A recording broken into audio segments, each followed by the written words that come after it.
Baik, Assalamualaikum warahmatullahi wabarakatuh. Waalaikumsalam warahmatullahi wabarakatuh. Selamat pagi Bapak dan Ibu sekalian yang saya hormati. Terima kasih kepada Prof. Budi Indra Setiawan, Pak Ihsan, Pak Muhammad Ihsan, dan Ibu Dr. Hilda Agustina yang pagi ini telah bersedia menjadi pembicara sekaligus moderator dalam meeting kita yang ke-33 dengan topik Prof. Budi akan menyampaikan mengenai Zero Runoff System dan juga Pak Muhammad Ihsan akan menyampaikan mengenai Drainage and Runoff Management in Palimanan Kanci Toll Road.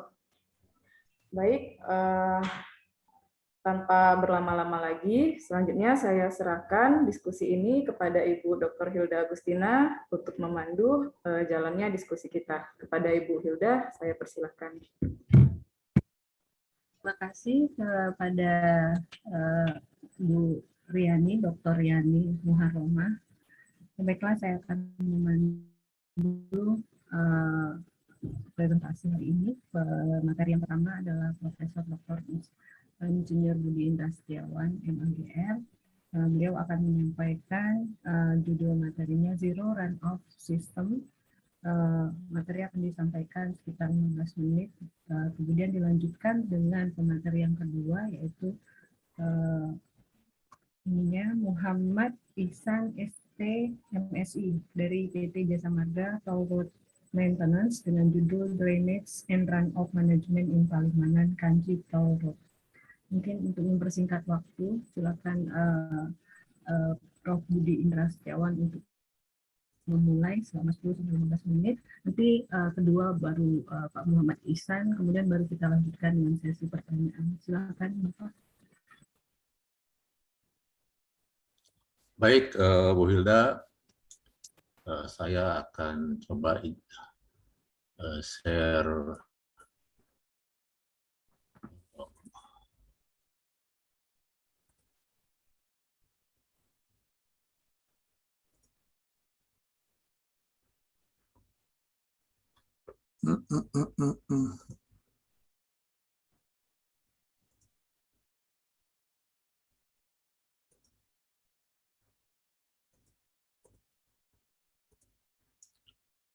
bisa kelihatan ya? Bisa, Pak.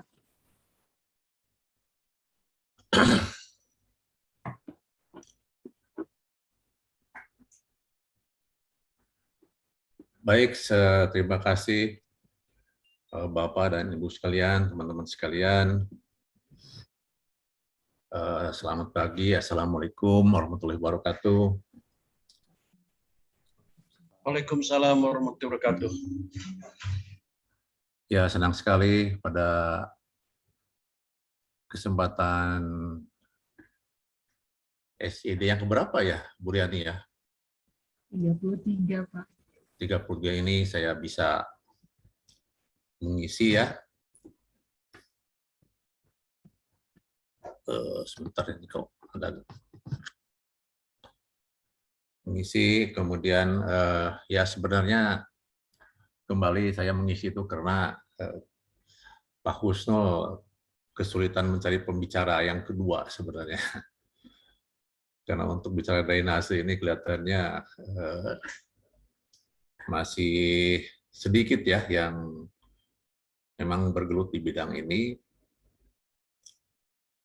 Akhirnya mencari ke sana kemari, ya apa boleh buat, Pak Prof. Kustomi, jadi Bapak Prof harus siap sedia ya mengisi kekosongan ini. Jadi karena juga waktunya mendesak, ya, saya tidak bisa menyiapkan secara tuntas. Walaupun demikian, saya kira untuk menghantarkan diskusi kita, terutama untuk pembicara yang kedua, mungkin saya bisa memberikan apa itu yang namanya Zero Runoff System. Kemudian saya kira semuanya sudah pernah mendengar ya Zero Runoff ini. Saya kira kalau kita lihat browsing di internet dengan keyword Zero Runoff, pasti banyak sekali paper-paper yang atau informasi yang bisa Bapak dan Ibu dapatkan.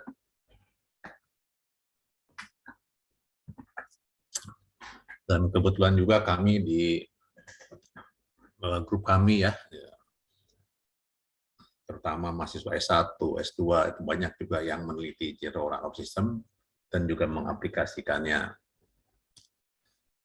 Kemudian ya saya juga tahu persis Pak Ihsan ini juga penelitian S1, S2-nya ya, kalau nggak salah juga berkaitan dengan Zero Run-off System atau drainase. Nah, dalam kesempatan ini saya ingin mengupas lebih mendalam sebenarnya dengan Zero Run-off System ini, terutama dari segi teoretikal ya dan konsepsi, karena beberapa saya amati masih banyak yang belum paham benar ya mengenai Zero Run-off System ini. Bapak Ibu sekalian juga ya biasanya pada musim-musim hujan ini banyak genangan banjir, itu saya juga sering diundang oleh beberapa klien ya, ada di perumahan, ada di perkebunan ya, terutama yang bermain di gambut itu banyak yang minta bantuan karena di situ sering terjadi permasalahan banjir. Maka saya biasanya membawakan konsep Zero Run-off System ini terutama dalam menata kembali sistem drainase dan juga ya tata air ya secara keseluruhan di perkebunan ataupun juga di hutan tanaman industri, dan memang ini sangat luas sekali skalanya ya. Baik, saya akan mulai saja dari konsepsi ya.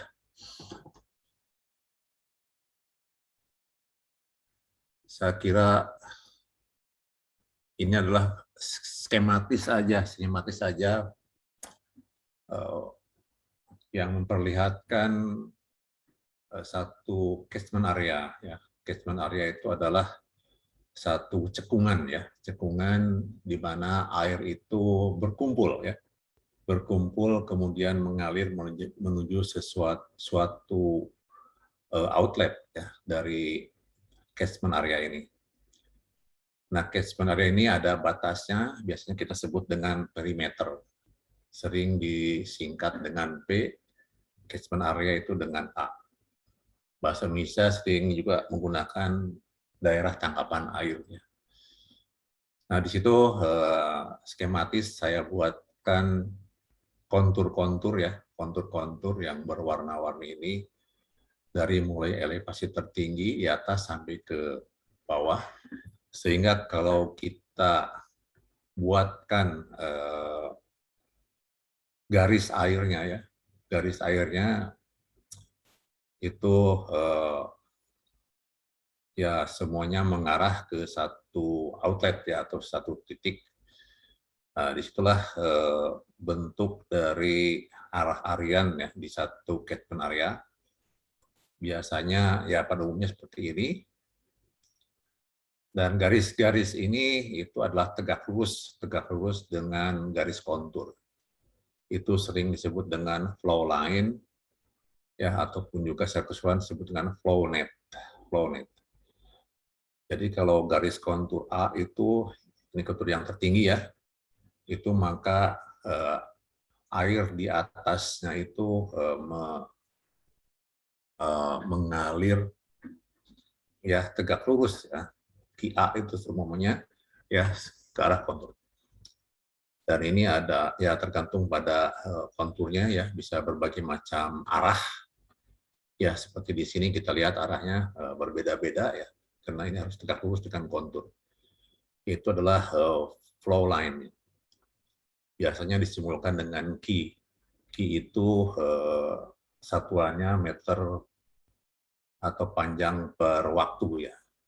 Bisa milimeter per second, sentimeter per second, dan lain sebagainya. Itu sering dinamakan juga dengan flux. Maka kalau Ki ini ya, Ki ini dikalikan dengan luas penampang genangan air, maka dapatlah Q besar ya, atau debit. Ya. Jadi kalau dikalikan dengan luas area ya di satu segmen tertentu ya dengan penampang basah gitu ya, penampang basah, maka kita mendapatkan Q besar. Itu satuannya meter kubik per second atau liter per second, volume per waktu. Ya, demikian seterusnya, di bawahnya adalah QB, QC, QD, dan sebagainya. Nah, kemudian semuanya menuju ke satu titik atau outlet ya. Sebentar ini satu outlet, dan biasanya kita sebut dengan Q besar atau Q total. Ya. Ini kurang bagus ininya animasinya. Oke, jadi ya ini Q besar ya. Ini Q total. Nah, yang disebut dengan runoff ya itu adalah biasanya total ini ya, total ini dalam satu wilayah ini. Jadi kalau kita tahu luasan wilayah ini, maka Q total ini dibagi dengan luasan area itu adalah yang sering disebutkan runoff, satuannya meter atau panjang ya, atau sentimeter atau milimeter. Jadi kalau kita menampung outlet di sini dapatkan volumenya, maka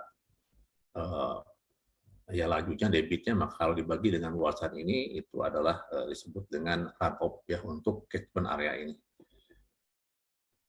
Nah, jadi kalau kita coba ambil belahannya ya, jet-jet ini, belahan jet ini, maka kita akan mendapatkan cross section dari elevasi itu seperti ini kurang lebih ya, di mana di sini itu ada genangan air ya, ini permukaannya, ini genangan air. Di titik A ini adalah kontur ya, kontur A, ini kontur B, kontur C ya, D dan E. Maka di atas ya titik A ini ya, itu kita ada genangan air itu namanya HA. HA, kemudian di wilayah atas A itu ada hujan ya, biasanya intensitas hujan, kemudian juga evapotranspirasi ya, A itu adalah di atas A ini, dan juga perkolasi ke arah bawah. Ini adalah water balance ya di wilayah A ke atas ya. Kemudian seterusnya kita lihat di antara A dan B ya, di situ juga ada hujan. Jadi kebetulan hujannya seolah-olah tidak merata lah, tidak seragam di sepanjang ini. Tapi sering juga dalam studi-studi itu R-nya itu sama untuk satu kawasan ini, ya tergantung kepada luasan kawasannya. Nah, sementara ini dalam konsep ini atau teori ini kita bedakan dulu ya, bedakan dulu hujan, intensitas hujan di setiap wilayah ya di atas garis kontur tadi. Demikian juga dengan evapotranspirasinya, PB-nya. Karena bisa jadi ya vegetasi di antara A B itu berbeda dengan di A ke atas ya. Jadi ET-nya bisa berbeda. Demikian juga tutupan lahan berbeda, otomatis juga perkulasi bisa berbeda. Demikian juga ya di B dan C ya, di antara B dan C ya, ini juga bisa land use-nya berbeda ya. Sehingga ET dan P juga mungkin bisa berbeda. Demikian seterusnya, sehingga akhirnya kita ke ujungnya dapatlah QT ya, QT total ini seperti ini. Nah, jadi inilah Bapak dan Ibu sekalian gambaran dari satu catchment area ya yang berkontur, kemudian bagaimana air itu mengalir dari across kontur ya, apa namanya, tegak lurus terhadap kontur, kemudian kita membangun water balance equation ya di setiap wilayah di atas konturnya masing-masing. Kemudian kita lihat, oh ya di sini adalah namanya ya. Jadi kalau kita lihat di sini A, B, C dan D itu adalah contour line ya. Biasanya elevasi satuannya. Kemudian kita di water flux, ini rainfall intensity. kemudian FT, EPA, water impedance rate, ya. Kemudian ada P, percolation, nah kemudian nanti Q ya, bisa sebentar, S sebentar lagi. Nah, kalau kita bentuk persamaan aturnya atau governing equation untuk aliran ya di atas permukaan, itu membentuk apa yang disebut dengan kinematic wave model, ya, kinematic wave model. Bentuk persamaan kontinuitasnya seperti ini, ya. Ini untuk dua dimensi, ya, dua dimensi itu dH per dt. Jadi perubahan tinggi genangan, ya, setiap saat itu tergantung kepada gradien dari Q, ya, Q artinya yang masuk dan keluar, ya, di antara dua titik X. Itu bisa ke arah X, bisa juga ke arah Y karena dua dimensi. Nah, kemudian ditambah dengan S itu adalah tadi source and sink, ya, itu biasanya atau merupakan ya perjumlahan seperti ini, ya, R dikurangi ET dikurangi P, ya, karena R menambah, ET mengurangi, dan P juga mengurangi tinggi genangan.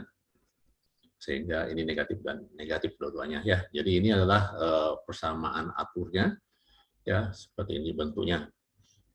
Nah, kita juga mungkin pernah mengetahui kalau di dalam satu sungai ataupun juga kanal, ya, persamaan Q itu bisa diestimasi, ya, dari tinggi genangan, ya, H. Biasanya bentuknya persamaan power function seperti ini, ya, Q itu adalah alfa dikali H, ya, pakatkan beta, ya. Ini sering disebut dengan rating curve. Ya, biasanya berbentuk seperti itu.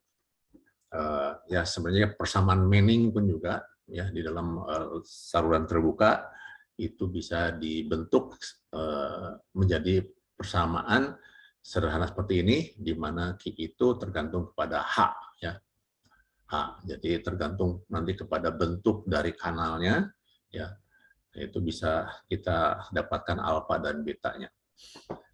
Nah, jadi inilah persamaan umumnya seperti ini, ya.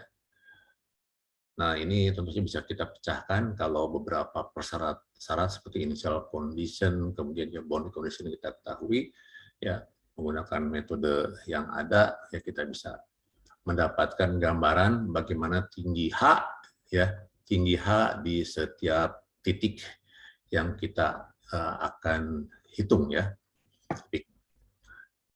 Nah, kemudian kita lihat tentu saja Q yang di outlet itu merupakan perjumlahan, ya, dari Q yang di sini, ya, Q kecil dikalikan dengan luasan genangan atau luas profil penampang basahnya, ya, kita dapatkan Q totalnya. Ini adalah persamaannya. Kemudian mungkin juga ada yang mengenal istilah runoff coefficient. Ya, runoff coefficient itu adalah C simbolnya, itulah Q ini dibagi dengan R maksimal, ya, intensitas maksimal pada satu kejadian hujan dikalikan dengan luas. Ini adalah C. Jadi kalau kita mengetahui C, maka kalau kita mendapatkan data hujan maksimal, kita bisa memperkirakan berapa Q-nya. Dan ini sering disebut dengan rational method, ya, rational method. Karena ini memang rasio perbandingan. C itu adalah perbandingan Q dengan R. Nah, biasanya dalam praktek kita bisa menggunakan, ya, kalau kita melakukan percobaan beberapa kali, ya, di satu catchment area, maka kita akan dapatkan gambaran hubungan antara C dengan R, ya, sehingga kita bisa menghitung atau mengestimasi berapa Q-nya. Dan itu biasa dijadikan secara praktis, ya, untuk tujuan katakanlah membangun embung di sini, ya. Kalau kita ingin membuat reservoir sehingga air ini tidak apa namanya keluar dari catchment area ini ya untuk tujuan konservasi, umpamanya waduk resapan ya. Bisa menggunakan key ini untuk mendesain dimensi waduk resapan. Nah, saudara sekalian, jadi pekerjaan untuk menghitung key itu ya, terutama untuk mendesain itu bisa biasanya dilakukan oleh hidrologis ya. Jadi seorang ahli hidrologi itu pekerjaannya kurang lebih seperti ini ya, modeling, kemudian melihat apa yang terjadi kalau catchment area itu berubah land use-nya, vegetasinya berubah, akibatnya terhadap key ya, terhadap key. Demikian juga kalau ada longsoran, sedimentasi, ya bisa ditambahkan dengan konsentrasi larutan terlarut ya, sehingga kita bisa juga menduga bagaimana kemungkinan sedimentasi. Nah, inilah bidang dari hidrologi ya. Sedangkan sebenarnya kalau sudah mendesain bangunan air ya, mungkin juga untuk mengurangi runoff ini, itu udah mulai ke hidrologi terapan atau teknik hidrologi. Dan biasanya kalau di teknik sipil itu kita mempelajari dua-duanya ya, hidrologi dan juga hidrologi terapan. Nah, dalam pembicaraan ini saya akan masuk ke hidrologi terapan, artinya bagaimana kita mengurangi runoff ini ya, mengurangi runoff ini dengan istilah zero runoff system. Jadi kalau bisa ya, sebisa mungkin key yang keluar ya, atau yang terkumpul di sini itu tidak keluar dari catchment area ini. Ya, ada masalah di situ. Nah, kita harus mengatur bagaimana caranya agar tadi ya, agar key itu bisa air yang ada di sini kita bisa manfaatkan ya untuk penggunaan lainnya. Nah, berikutnya saya akan sampaikan mungkin ini ya, bentuk seperti ini. Jadi kita lihat ada garis-garis baru ya. Kalau tadi inilah konturnya ya, kontur yang tadi itu ini arahnya jangan diperhatikan. Ini garis kontur yang tadi, kemudian saya buatkan garis-garis ya seperti ini, garis-garis baru ya, di mana ini lebih garis lurus, kemudian kontur ini kita ingin membuat parit ya, parit searah kontur ya, kontur. Jadi kita ambil garis-garis lurus ya, karena untuk membuat parit tentu saja akan lebih mudah kalau kita lurus daripada ngikutin kontur ya, karena kontur bisa berliku-liku. Di sinilah ada beberapa ya, ketidaktepatan di antaranya, nggak ada masalah ya, mungkin hanya beberapa meter saja ya, kita buatkan garis-garis seperti ini. Jadi garis yang atas ini merupakan istilahnya kanal kolektor ya. Kanal kolektor kita lebih kenal dengan istilah lorak. Jadi kanal kolektor itu bukan saluran air, karena saluran air itu harus ada slope-nya. Kalau ini nggak ada slope-nya, karena dalam satu garis kontur ya. Jadi dia itu diam sebenarnya itu. Jadi dia itu fungsinya adalah untuk mengkoleksi aliran air dari atas kontur ini ya. Jadi air yang tadi itu menyeberang ke garis kontur, sekarang langsung ditampung, kemudian air bisa ya mengisi ke kiri dan ke kanan. Kalau sebelah sini ini ke kanan. Jadi ini tertutup ya, ini ke arah sini. Jadi air itu bisa artinya satu level ya di kontur ini ya, karena ini saling mengisi. Gitu. Dan untuk di lahan-lahan gambut biasanya di sini kita buatkan apa yang disebut dengan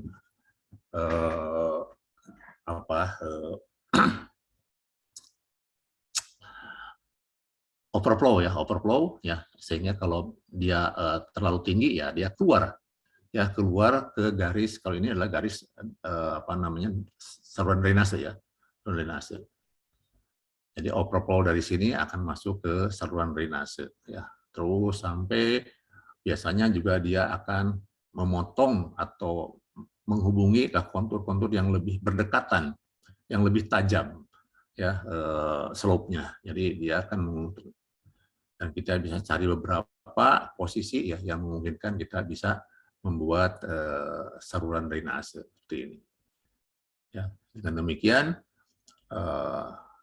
aliran dari rorak ini kalau terjadi overflow akan mengisi dan dia akan langsung ke arah hilir ya.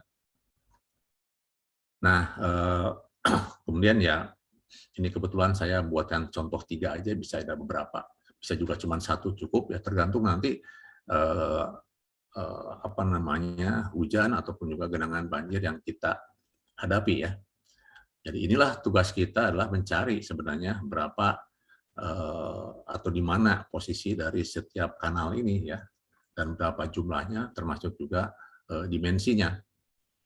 Nah, jadi kalau kita lihat semuanya terkumpul, jadi tidak ada lagi aliran air permukaan yang melewati kontur karena langsung ditampung oleh rorak-rorak ini. Sehingga genangan di sini akan lebih berkurang dibandingkan kalau tadi tidak ada rorak ya. Karena di sini hujan hanya turun di sini aja ya, atau tidak di antara 2 garis kontur tidak ada hubungan aliran air ya, terputus ya, sehingga ini membentuk satu kompartemen baru yang independen sebenarnya. Ya bisa saja air dari yang tertampung di kolektor ini juga meresap ya, merembes ke arah bawahnya, bisa saja seperti itu ya. Kita juga bisa perhitungan di dalam perhitungan nanti ya, karena kalau ada perbedaan gradien ya, tetapi itu lajunya lebih lambat dibandingkan dengan laju limpasan permukaan ya. Sehingga pengaruhnya mungkin terhadap banjir tidak akan begitu banyak ya, malah mungkin aliran ke arah dalam perkolasi lebih tinggi ya, lebih besar dibandingkan dengan ke arah samping atau rembesan. Nah, itu saudara sekalian, jadi yang penting di sini kita harus jelas betul bagaimana air itu mengalir ya, yang teknis alamnya kita mulai kendalikan kemana arahnya ya, kemudian akhirnya semua bisa kemana. Dan inilah di ujung inilah Ki itu ya. Tentu saja Ki ini akan lebih besar dibandingkan dengan Ki alamnya tadi, karena ini yang beberapa. Tapi bisa juga lebih kecil karena sebagian kan sudah masuk ke rorak dan terserap oleh, dan bisa jadi di dalam atau di sepanjang rorak itu kita buatkan juga sumur-sumur bor ya, atau namanya deep well. Ini kita lihat di penampang ini ya, seperti ini kita lihat ya, di E itu kita pasang ya. Di sini kita di samping ada roraknya, pada titik-titik tertentu kita pasang deep well ya, atau sumur resapan biasanya, atau biopori lah, ukuran besar juga boleh ya, sehingga dia akan membantu air perkolasi ya ke bagian lapisan tanah yang lebih dalam ya, selama ya tentu saja selama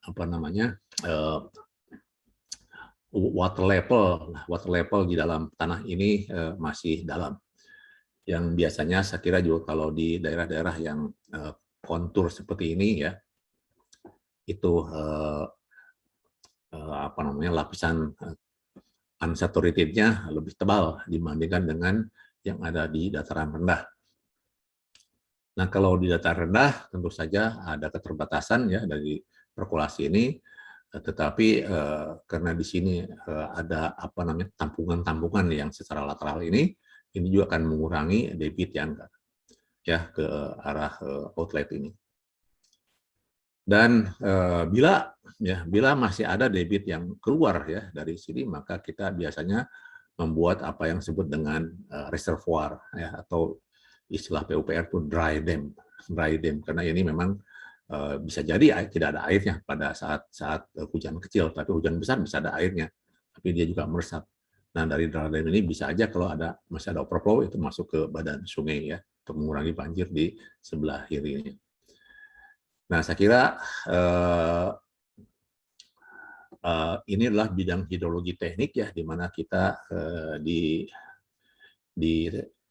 dihadapkan pada permasalahan bagaimana ya mendesain atau menentukan tadi RORAP, kemudian juga mungkin ada biopori dan sebagainya, dengan tujuan kita agar ya Ki itu mengecil ya mungkin pada satu saat ya, kalau R intensitas rendah mungkin tidak ada ya, tapi kalau R tinggi mungkin masih ada, kita tampung di dalam bentuk ini.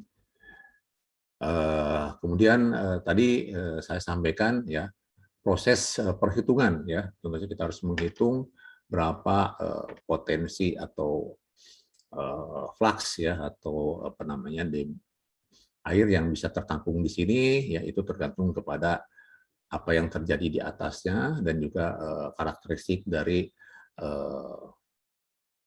permukaan yang di atasnya ini kita bisa hitung ya secara independen menggunakan persamaan ini ya. Di sini menggunakan. Kemudian yang sini juga kita bisa menggunakan persamaan sama ya, sama. Jadi kita ada beberapa model yang bisa gunakan ya untuk mendapatkan berapa volume yang tertampung di sini, dan juga overflow-nya kalau memang tinggi dari saluran ini tergenangi oleh air ya, maka dia harus ada overflow, itu masuk ke sini. Ya, jadi kalau kita sudah mendapatkan berapa overflow yang dari setiap ini saling menambahkan, maka kita bisa menentukan ya, atau berapa debit air yang masuk ke saluran ini, dan kita bisa menentukan dimensinya ya, dimensinya. Demikian juga dimensi saluran main drainage kanal ini ya, kita juga bisa tentukan dari perjumlahan ya debit yang dari setiap drainage kanal ini pada setiap saat. Nah, saya kira kalau water apa namanya flow di sini itu dua dimensi ya, kita bisa menggunakan apa namanya beberapa metode ya. Tapi kalau yang di dalam ini ya, kalau ini kan hanya penampung aja, mungkin kan levelnya seragam, relatif tidak perlu kita hitung alirannya ya, kita cukup mengetahui berapa volume yang ada di sini dan water level ya. Ini tetapi ketika kita masuk ke dalam kanal ini, karena di sini mengalir, maka ini menjadi aliran dalam saluran terbuka ya, terbuka. Nah, ini pun juga harus kita hitung. Saya kira semua mengenal hukum Manning ya, tapi kalau kita lihat persamaan aturnya atau governing equation-nya itu mengikuti juga kinematik ya, kinematik wave equation, tetapi satu dimensi ya, bentuknya seperti ini, satu dimensi ya, cukup ya. Tapi karena berliku-liku kita bisa sebenarnya proyeksikan menjadi garis lurus ya, dengan konversi transformasi X ya menjadi variabel lain sehingga bisa membuat garis lurus ya. Tapi persamaan intinya seperti ini ya, di mana di sini S itu sekarang ya tidak hanya mungkin hujan yang turun ke saluran terbuka ini, termasuk juga mungkin ada evaporasi kalau di sini, kemudian juga ada ya apa namanya perkolasi. Nah, ada juga air yang masuk dari kanal lateral tadi kan. Nah, ini adalah S-nya. Jadi S itu di samping R, ET dan P, ya sebenarnya ini E ya, evaporasi. Ada juga Q. Nah, Q itu adalah yang masuk dari setiap orang ini. Makanya menambahkan. Nah, sehingga kita bisa ya mendapatkan bagaimana debit ya berubah ya di sepanjang saluran ini setiap saat dan juga setiap titik ya, di setiap titik. Nah, itu bisa menggunakan persamaan kinematic wave equation ya dengan satu dimensi. Demikian juga rating curve di sini ya, yaitu hampir sama ya. Bisa bukan Manning, dan kalau Manning juga sama bisa disederhanakan menjadi seperti rating curve berbentuk power function. Racingnya, nah kemudian discharge di sini tentu saja adalah perkalian antara key ya dan penampang basahnya, awet. Kemudian kalau itu kanalnya berbentuk segi 4, ya saya kira bentuknya H itu adalah tinggi air ya di dalam kanal itu dikalikan dengan lebarnya saja udah dapatkan A-nya. Tetapi kalau trapesium, saya kira pada umumnya trapesium kita bisa menghitungnya dengan persamaan ini. Nah, jadi saudara sekalian, intinya adalah bagaimana kita menentukan dimensi ya, dimensi kanal. Nah, dimensi kanal termasuk juga dimensi rorak, dan mungkin ada beberapa titik biopori ataupun juga deep well ya untuk meresapkan air supaya lebih cepat. Nah, saya kira itu saudara sekalian ya dari konsep sama modelnya, tinggal bagaimana kita memecahkannya saja. Kalau kita punya data R, ya ET bisa dihitung, perkolasi juga kita bisa diukur di lapangan, ya maka kita bisa menghitungnya. Nah, saya kira di sini masih kita terbatas untuk mendapatkan key ya, tetapi belum pada proses bagaimana meminimisasi ya key ini. Nah, berikutnya saya kira kita prosesnya sebenarnya optimisasi. Ya, optimisasi dimensi. Maka yang dimaksud dengan zero run-off system itu sebenarnya adalah bagaimana kita meminimumkan key ya. Key dengan menentukan ya dimensi kolektor, kanal kolektor protap tadi, dan juga jumlahnya ya, jumlahnya termasuk juga posisinya sebenarnya kan, posisinya yang optimum ya, kemudian tidak terlalu banyak, tidak terlalu kecil, tidak terlalu besar, tidak terlalu kecil ya. Kemudian juga dimensi dan jumlah dari deep well ini ya, deep well ini. Mungkin dalam satu rorak itu ada 2, 3, 4 ya. Itu biasanya kita bor saja, dibor aja 1 meter, 2 meteran gitu ya. Kemudian dimensi dan number of drainage canal ya. Jadi yang menampung overflow air dari setiap rorak itu ya. Itu drainage kanalnya, dan dari kanal itu juga nanti akan bergabung, berkumpul ya di dalam satu main drainage. Itu juga kita harus melakukan dimensi dan number. Nah, kalau main drain kanal biasanya cuma 1 ya.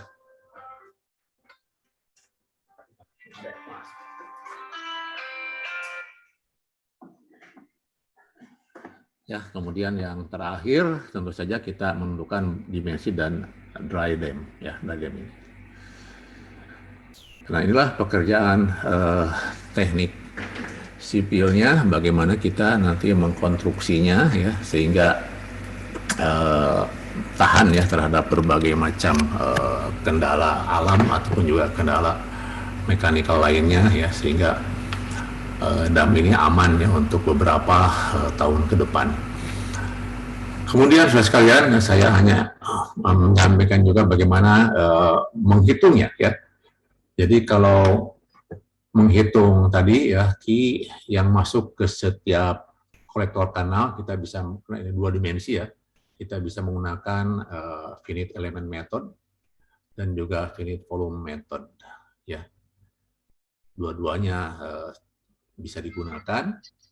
Kemudian berikutnya adalah hitung berapa key total yang masuk ke kolektor kanal atau volumenya, dan juga volumenya karena ini akan menentukan dimensi yang sesuai ya, terutama pada keadaan kejadian hujan ya maksimal yang kita perhitungkan untuk beberapa tahun ya, misalnya 10 tahun, 2 tahun, 5 tahun dan sebagainya. Kemudian kita tentu saja menentukan dimensi kolektor kanal ini. Dimensi itu panjangnya, lebarnya, dalamnya. Kemudian biasanya juga terbuat dari mohon maaf Pak, ini waktunya Pak. Oke. terakhir ya ini aja. Kemudian kita menggunakan finite difference, finite element, finite volume untuk menghitung Ki yang mengalir di saluran drainase, juga menghitung berapa volumenya. Dari situ kita bisa menentukan dimensinya dari kanalnya. Kemudian terakhir kita menghitung air yang masuk ke dalam main drainage ya. Nah, baru situ kita akan menentukan karena kita akan tampung ya, kita akan menentukan berapa dimensi dari reservoir atau dry dam ini. Saya kira itu ya yang bisa saya sampaikan pada kesempatan ini ya, dalam waktu persiapan yang sangat terbatas, tapi insya Allah nanti pada kesempatan lain saya akan sampaikan lagi simulasinya, simulasi dan juga mungkin beberapa pengalaman yang bisa saya share bersama. Saya kira itu Bu Hilda ya. Terima kasih. Terima kasih Pak Haji Indra. Ini banyak sekali yang mungkin nanti dari pertanyaan ya, mulai dari desainnya, kemudian maksimum kemiringan topografinya, apakah memang akan berpengaruh, jarak antar lorak juga akan berpengaruh. Nanti mungkin ada pertanyaan nanti dari peserta bisa dilanjutkan setelah materi yang kedua karena waktunya kita mau optimalkan. Silakan pada materi yang kedua Pak Muhammad Ihsan untuk meningkat waktu. Silakan Pak Ihsan. Baik Bu Hilda, terima kasih Bu. Izin sharing screen Bu ya. Ya, silakan Pak.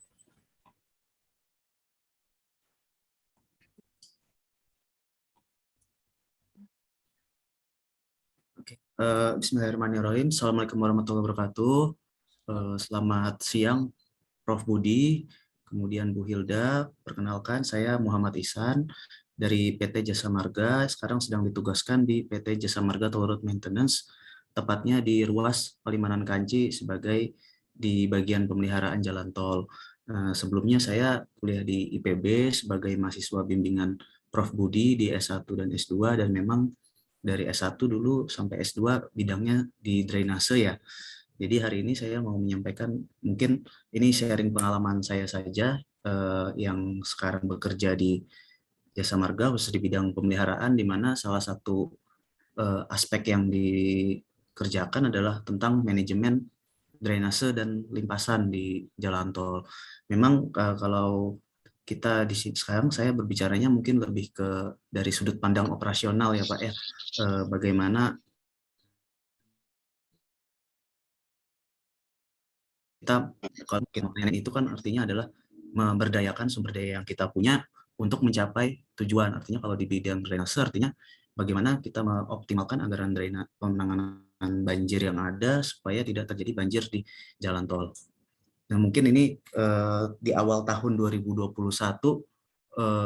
kita semua tahu ya bahwa terjadi kebanjiran yang cukup parah, yang salah satunya berdampak ke jalan tol milik Jasa Marga. Nah, ini waktu bulan Februari tahun 2021 di daerah Jabodetabek itu kurang lebih ada 14 lokasi yang mengalami kebanjiran, mulai dari ruas Janger, kemudian ruas dalam kota, kemudian Jagorawi juga, Japek, dan Jor. Memang ketika kita berbicara banjir di Jabodetabek itu urusannya sangat kompleks, karena di sana pertama dari sisi tata guna lahan sudah sangat banyak mengalami perubahan, kemudian di sana sangat banyak proyek-proyek bersinggungan dengan jalan tol yang mungkin saat pelaksanaan dari sisi kontraktor maupun ownernya kurang kooperatif dengan pihak terkait, bisa Jasa Marga atau Bina Marga, sehingga pas pelaksanaannya menyebabkan sistem drainase yang sudah ada sebelumnya menjadi tidak berfungsi semestinya. Nah, ini mungkin dokumentasi kejadian banjir di tahun 2021 ya. Yang pertama ada di Jagorawi, ada di Janger, kemudian ada di Japek. Memang kejadian banjir jalan tol ini dampaknya sangat buruk untuk baik untuk Jasa Marga maupun untuk pengguna jalan. Yang pertama sudah pasti menyebabkan kemacetan, karena ketika terjadi genangan di jalan tol, misalnya suatu jalur sebelumnya bisa dilewati 4 kendaraan, bisa jadi hanya bisa dilewati 1 kendaraan, pasti terjadi kemacetan yang parah. Kemudian setelah kejadian banjir pun masih ada kerugian lain yang kita terima, pasti perkerasan, terutama perkerasan aspal ya, ini pasti ketika tergenang air muncul banyak lubang-lubang yang harus diperbaiki. Artinya secara pendapatan tol kita sudah berkurang, nanti kita harus menanggung biaya pemeliharaan jalan juga yang lebih tinggi lagi. Kemudian yang ketiga bisa menyebabkan aquaplaning. Nah, ini bisa menyebabkan kecelakaan ya, karena genangan air itu jika sudah di atas 3 mm ini berpotensi menyebabkan ban kendaraan selip dan tergelincir sehingga bisa menyebabkan kecelakaan. Kemudian genangan dan curah hujan yang tinggi bisa menjadi salah satu penyebab terjadinya longsoran apabila limpasan tidak di-manage dengan baik.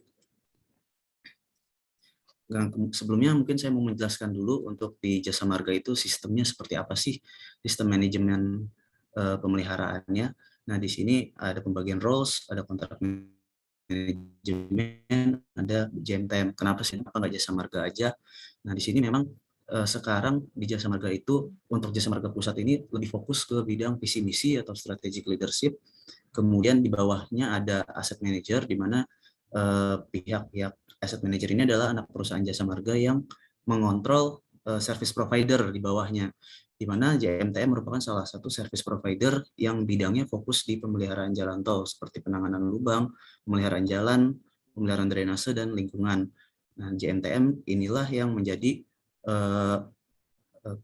ujung tombak dalam pemeliharaan jalan dan manajemen drainase di jalan tol. Nah, kemudian ruang lingkup yang di JMTM sendiri ini ada perbaikan jalan, kemudian ada pemeliharaan lingkungan, nah, salah satunya di pemeliharaan saluran yang di merah ini. Kemudian ada penanggulangan keadaan darurat di wilayah jalan tol seperti kejadian banjir yang di luar prediksi dan kejadian longsor. Nah, tujuan utama dari JMTM ini kinerjanya dinilai dari pemenuhan standar pelayanan minimum. Nanti kita bahas lagi tentang standar pelayanan minimum. Nah, ini untuk proses bisnis di PT JMTM sendiri. Jadi JMTM setiap hari rutin melaksanakan inspeksi kondisi aset jalan tol, mulai dari gorong-gorong, saluran, kemudian daerah resapan, rounding. Kemudian JMTM bertugas menganalisa kondisi tersebut. Apakah kondisi tersebut perlu dilakukan penanganan, misalnya salurannya ada yang rusak atau salurannya ada yang elevasinya tidak benar. Kemudian JMTM melakukan penyusunan program pemeliharaan. Kemudian program pemeliharaan tersebut isinya ada RAB, ada spesifikasi dan gambar. Kemudian dokumen tersebut akan pakai asset manager, kemudian nanti ditetapkan sebagai anggaran, dan kemudian JMTM melaksanakan pengadaan pekerjaan. Kemudian ketika sudah diperoleh vendornya atau penyedia jasanya, kami melaksanakan pengendalian pekerjaan supaya pekerjaannya itu tepat mutunya, tepat biaya dan tepat waktu, serta tertib administrasi. Kurang lebih seperti itu untuk proses di JMTM. Nah, ini kemudian saya akan mengintroduksi tentang standar pelayanan minimum jalan tol. Kenapa sih di jalan tol itu ada SPM? Karena kita tahu ya, sama-sama tahu bahwa jalan tol itu adalah jalan yang berbayar. Artinya, jalan tol harus memiliki pelayanan yang lebih baik dibandingkan jalan raya biasa, karena di situ ada kompensasi atas uang yang dikeluarkan oleh pengguna jalan. Nah, standar pelayanan minimum ini diatur oleh Kementerian PU. Kemudian pengendalian SPM dilakukan oleh Badan Pengatur Jalan Tol BPJT, merupakan salah satu bagian dari Kementerian PUPR. Nah, di standar pelayanan minimum ini diatur juga tentang drainase, di mana drainase ini kita dipersyaratkan tidak boleh ada endapan, fungsi dan manfaat 100%, dan penampang salurannya juga harus berfungsi 100%. Jika ada yang tidak terpenuhi, maka ini akan menjadi temuan SPM dan Jasa Marga harus memperbaiki temuan tersebut. Kemudian dari sisi drainase lainnya ada juga kondisi rounding. Rounding itu adalah timbunan tanah di luar bahu luar, yang biasanya gundukan tanah ya. Di situ di mana permukaan rata-rata minimal 0,5 meter dari bahu luar itu harus rata. Kenapa sih itu juga diatur? Karena kalau di jalan tol itu genangan itu kadang-kadang disebabkan oleh adanya gundukan tanah di bahu luar, sehingga air limpasan yang harusnya mengalir dari kemiringan melintang jalan tol itu nggak bisa mengalir keluar karena ada gundukan. Mungkin ini akumulasi dari debu-debu yang terbang dari jalan sehingga membentuk suatu gundukan. Nah, ini ketinggian rumput juga maksimum 5 cm, karena ternyata faktor rumput di sisi bahu luar jalan itu memiliki ketahanan air. Jadi kalau rumputnya terlalu tinggi ini bisa menyebabkan genangan, sehingga di bahu luar dan di lajur bisa terjadi genangan yang menyebabkan yang bisa berpotensi menyebabkan aquaplaning. Kemudian saya juga mau menyampaikan tentang gambaran tantangan dan manajemen drainase di Jalan Tol Palikanci. Ya, Palikanci ini jalan tol yang terletak di kurang lebih di dekat Cirebon, di mana di posisinya di KM 188 sampai KM 214, di mana ini ruasnya tidak terlalu panjang ya, sebenarnya masih cukup sedang. Kemudian ruas Palikanci ini dilintasi oleh 13 sungai.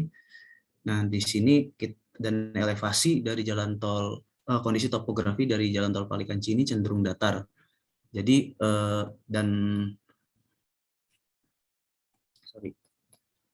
nah, untuk gambaran umum sistem drainase di ruas Palikanci, kita yang membedakan dengan ruas tol lainnya adalah kita memiliki median rumput yang cukup lebar, kurang lebih 10 meter ya lebarnya, ini sepanjang 26 km.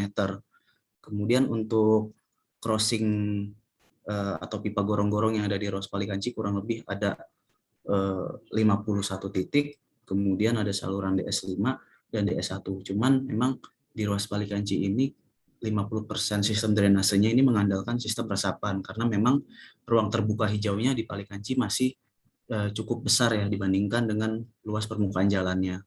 Sehingga mungkin kalau kita bicara tentang koefisien drainase atau koefisien pengaliran, nilai koefisiennya ini masih kecil karena masih besar, karena sebagian besar airnya ini bisa diserap di jalan tol. Nah, untuk tantangan pengelolaan drainase di jalan tol itu adalah yang pertama, jalan tol itu umumnya bentuk asetnya memanjang, sehingga jalan tol ini melewati wilayah administratif, di mana wilayah administratif ini biasanya memiliki beragam permasalahan, mulai dari kondisi sosial penduduknya, kemudian mulai dari kebijakan dari kepala desa setempat. Nah, ini semua menjadi tantangan tersendiri karena bisa jadi ada suatu desa yang dia pengelolaan sampahnya sudah baik sehingga tidak membuang sampah di saluran yang menyebabkan saluran drainase di jalan tol tersumbat. Tapi ada juga yang pengelolaan sampahnya tidak baik sehingga menyebabkan terganggunya fungsi drainase di jalan tol. Yang kedua, tantangannya adalah perubahan tata guna lahan. Karena bentuknya yang memanjang, dia melewati berbagai macam wilayah. Nah, tata guna lahan itu sangat sulit dimonitor secara rutin karena kita tidak selalu punya update tentang perubahan tata guna lahan. Sedangkan saluran drainase tidak selalu di jalan tol tidak selalu menerima air limpasan dari dalam jalan tol. Banyak juga kita menerima air limpasan dari luar jalan tol. Kemudian yang ketiga, ini yang paling sering terjadi di Jakarta adalah proyek yang bersinggungan. Di mana proyek-proyek yang bersinggungan di jalan tol, mungkin kalau di Jakarta Cikampek dulu ada proyek jalan tol layang, kemudian ada proyek KCIC. Nah, ini yang seringkali menyebabkan fungsi drainase tidak berfungsi karena mungkin kontraktor pelaksananya dulu saat pelaksanaan mau cepatnya aja sehingga tidak memperhatikan aspek drainase dari pihak terkaitnya. Dulu mungkin saya juga pernah melihat pengalaman kalau gorong-gorongnya itu sampai nggak sengaja ketutup seat pile. Jadi dia lagi bikin masang tiang panjang, ternyata kena gorong-gorong tapi dibiarkan saja, tidak ada tindak lanjutnya, sehingga pas musim hujan tiba-tiba kejadian banjir yang sangat parah. Nah, kemudian kesadaran sampah. Nah, ini sampah yang paling sering menjadi penyebab banjir di jalan tol ya, karena dapat kiriman sampah dari hulu atau dari pengguna jalan juga kadang-kadang ada yang buang sampah sembarangan terbawa ke saluran sehingga drainasenya tidak berfungsi seperti biasa. Kemudian dampak pengelolaan drainase yang buruk ini bisa menyebabkan kemacetan jalan di mana SPM kelancaran jalan bisa tidak terpenuhi, kemudian ada kerusakan perkerasan jalan.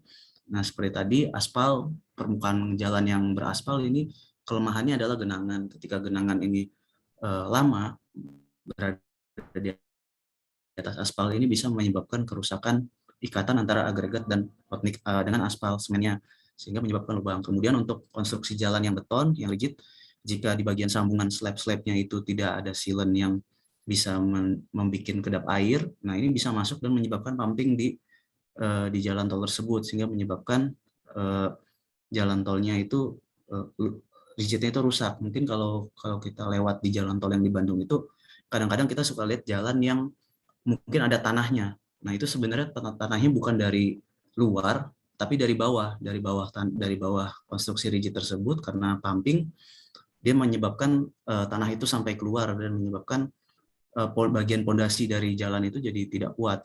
Kemudian menyebabkan yang ketiga, pengelolaan drainase buruk bisa menyebabkan hydroplaning. Seperti tadi, itu bisa menyebabkan kecelakaan jika genangannya sudah di atas 3 mm. Kemudian yang paling parah bisa menyebabkan longsoran. Nah, ini pentingnya inspeksi rutin di mana kita harus melihat kondisi biasanya di timbunan-timbunan tinggi ya. Nah, kita lihat jika ada perkerasan yang memiliki pola retakan memanjang, ini biasanya ada potensi longsor jika air masuk ke dalam retakan-retakan tersebut. Kemudian untuk prinsip pengelolaan drainase yang baik adalah sebenarnya kita untuk pengelolaan drainase itu adalah persiapan yang matang ya sebelum musim hujan, di mana kita harus melaksanakan inspeksi dan penanganan rutin. Jadi saat musim kering itu kita banyak melakukan inspeksi kondisi drainasenya apakah sudah berfungsi. Kemudian penanganan rutin ini juga harus terus dimonitor, jangan sampai kita baru menangani ketika kejadian banjir, karena dalam menangani sedimen di saluran itu produktivitas kita belum tentu tinggi, karena kan tadi seperti saya bilang kita punya anggaran sekian, targetnya harus tercapai. Kalau kita langsung sifatnya reaktif, itu biayanya biasanya lebih besar dibandingkan penanganan rutin. Kemudian kita juga harus dari pihak Jasa Marga harus melakukan koordinasi yang baik dengan tetangga-tetangganya, baik kepala desa, kemudian proyek bersinggungan, karena tanpa adanya koordinasi biasanya permasalahan-permasalahan yang terjadi di dinas itu tidak terlacak dan baru ketahuan setelah kejadian hujan deras. Kemudian dari JMTM juga harus membuat program dan eksekusi yang tepat, artinya program yang dilaksanakan direncanakan dengan baik, kemudian pelaksanaannya juga dimonitor dengan baik, artinya jangan sampai programnya sudah bagus tapi pelaksanaan di lapangannya tidak dikontrol dengan baik. Nah, ini contoh kejadian banjir ya, di mana ini di Janger dulu saat banjir tinggal sisa 1 lajur dan menyebabkan kemacetan. Nah, ini foto ini jalan raya sih, tapi kejadiannya ketika hujan langsung terjadi lubang yang banyak sehingga menyebabkan ini bisa membahayakan pengguna jalan. Nah, ini simulasi kejadian hydroplaning di mana ketika terjadi genangan air, nah ban ini bisa terjadi slip dan menyebabkan kecelakaan. Nah, ini mungkin salah satu dokumentasi di lokasi kami di KM 213, di mana di sini terjadi retakan memanjang seperti ini. Ketika ini kemungkinan disebabkan oleh muai susut tanah ya, karena di Cirebon itu kan suhunya cukup ekstrim ya, cukup panas. Nah, di sini jadi kejadian memanjang. Nah, ini kalau tidak segera kita tangani dan kemudian kejadian hujan, bisa jadi air masuk ke retakan tersebut dan menyebabkan tanah di bawahnya itu menjadi berat, dan ini biasanya terjadi longsor. Tahun kemarin di Cipali terjadi kejadian longsor yang cukup parah di KM 133 ya. Nah, ini salah satunya penyebabnya dari hujan deras.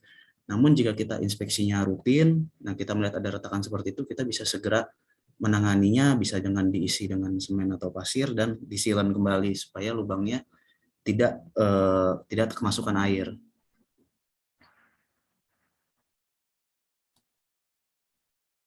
Nah, ini saya sharing pengalaman di tahun 2020 di Palikanci juga pernah terjadi kejadian longsor di KM 198 akibat hujan deras dan drainase yang kurang tepat ya.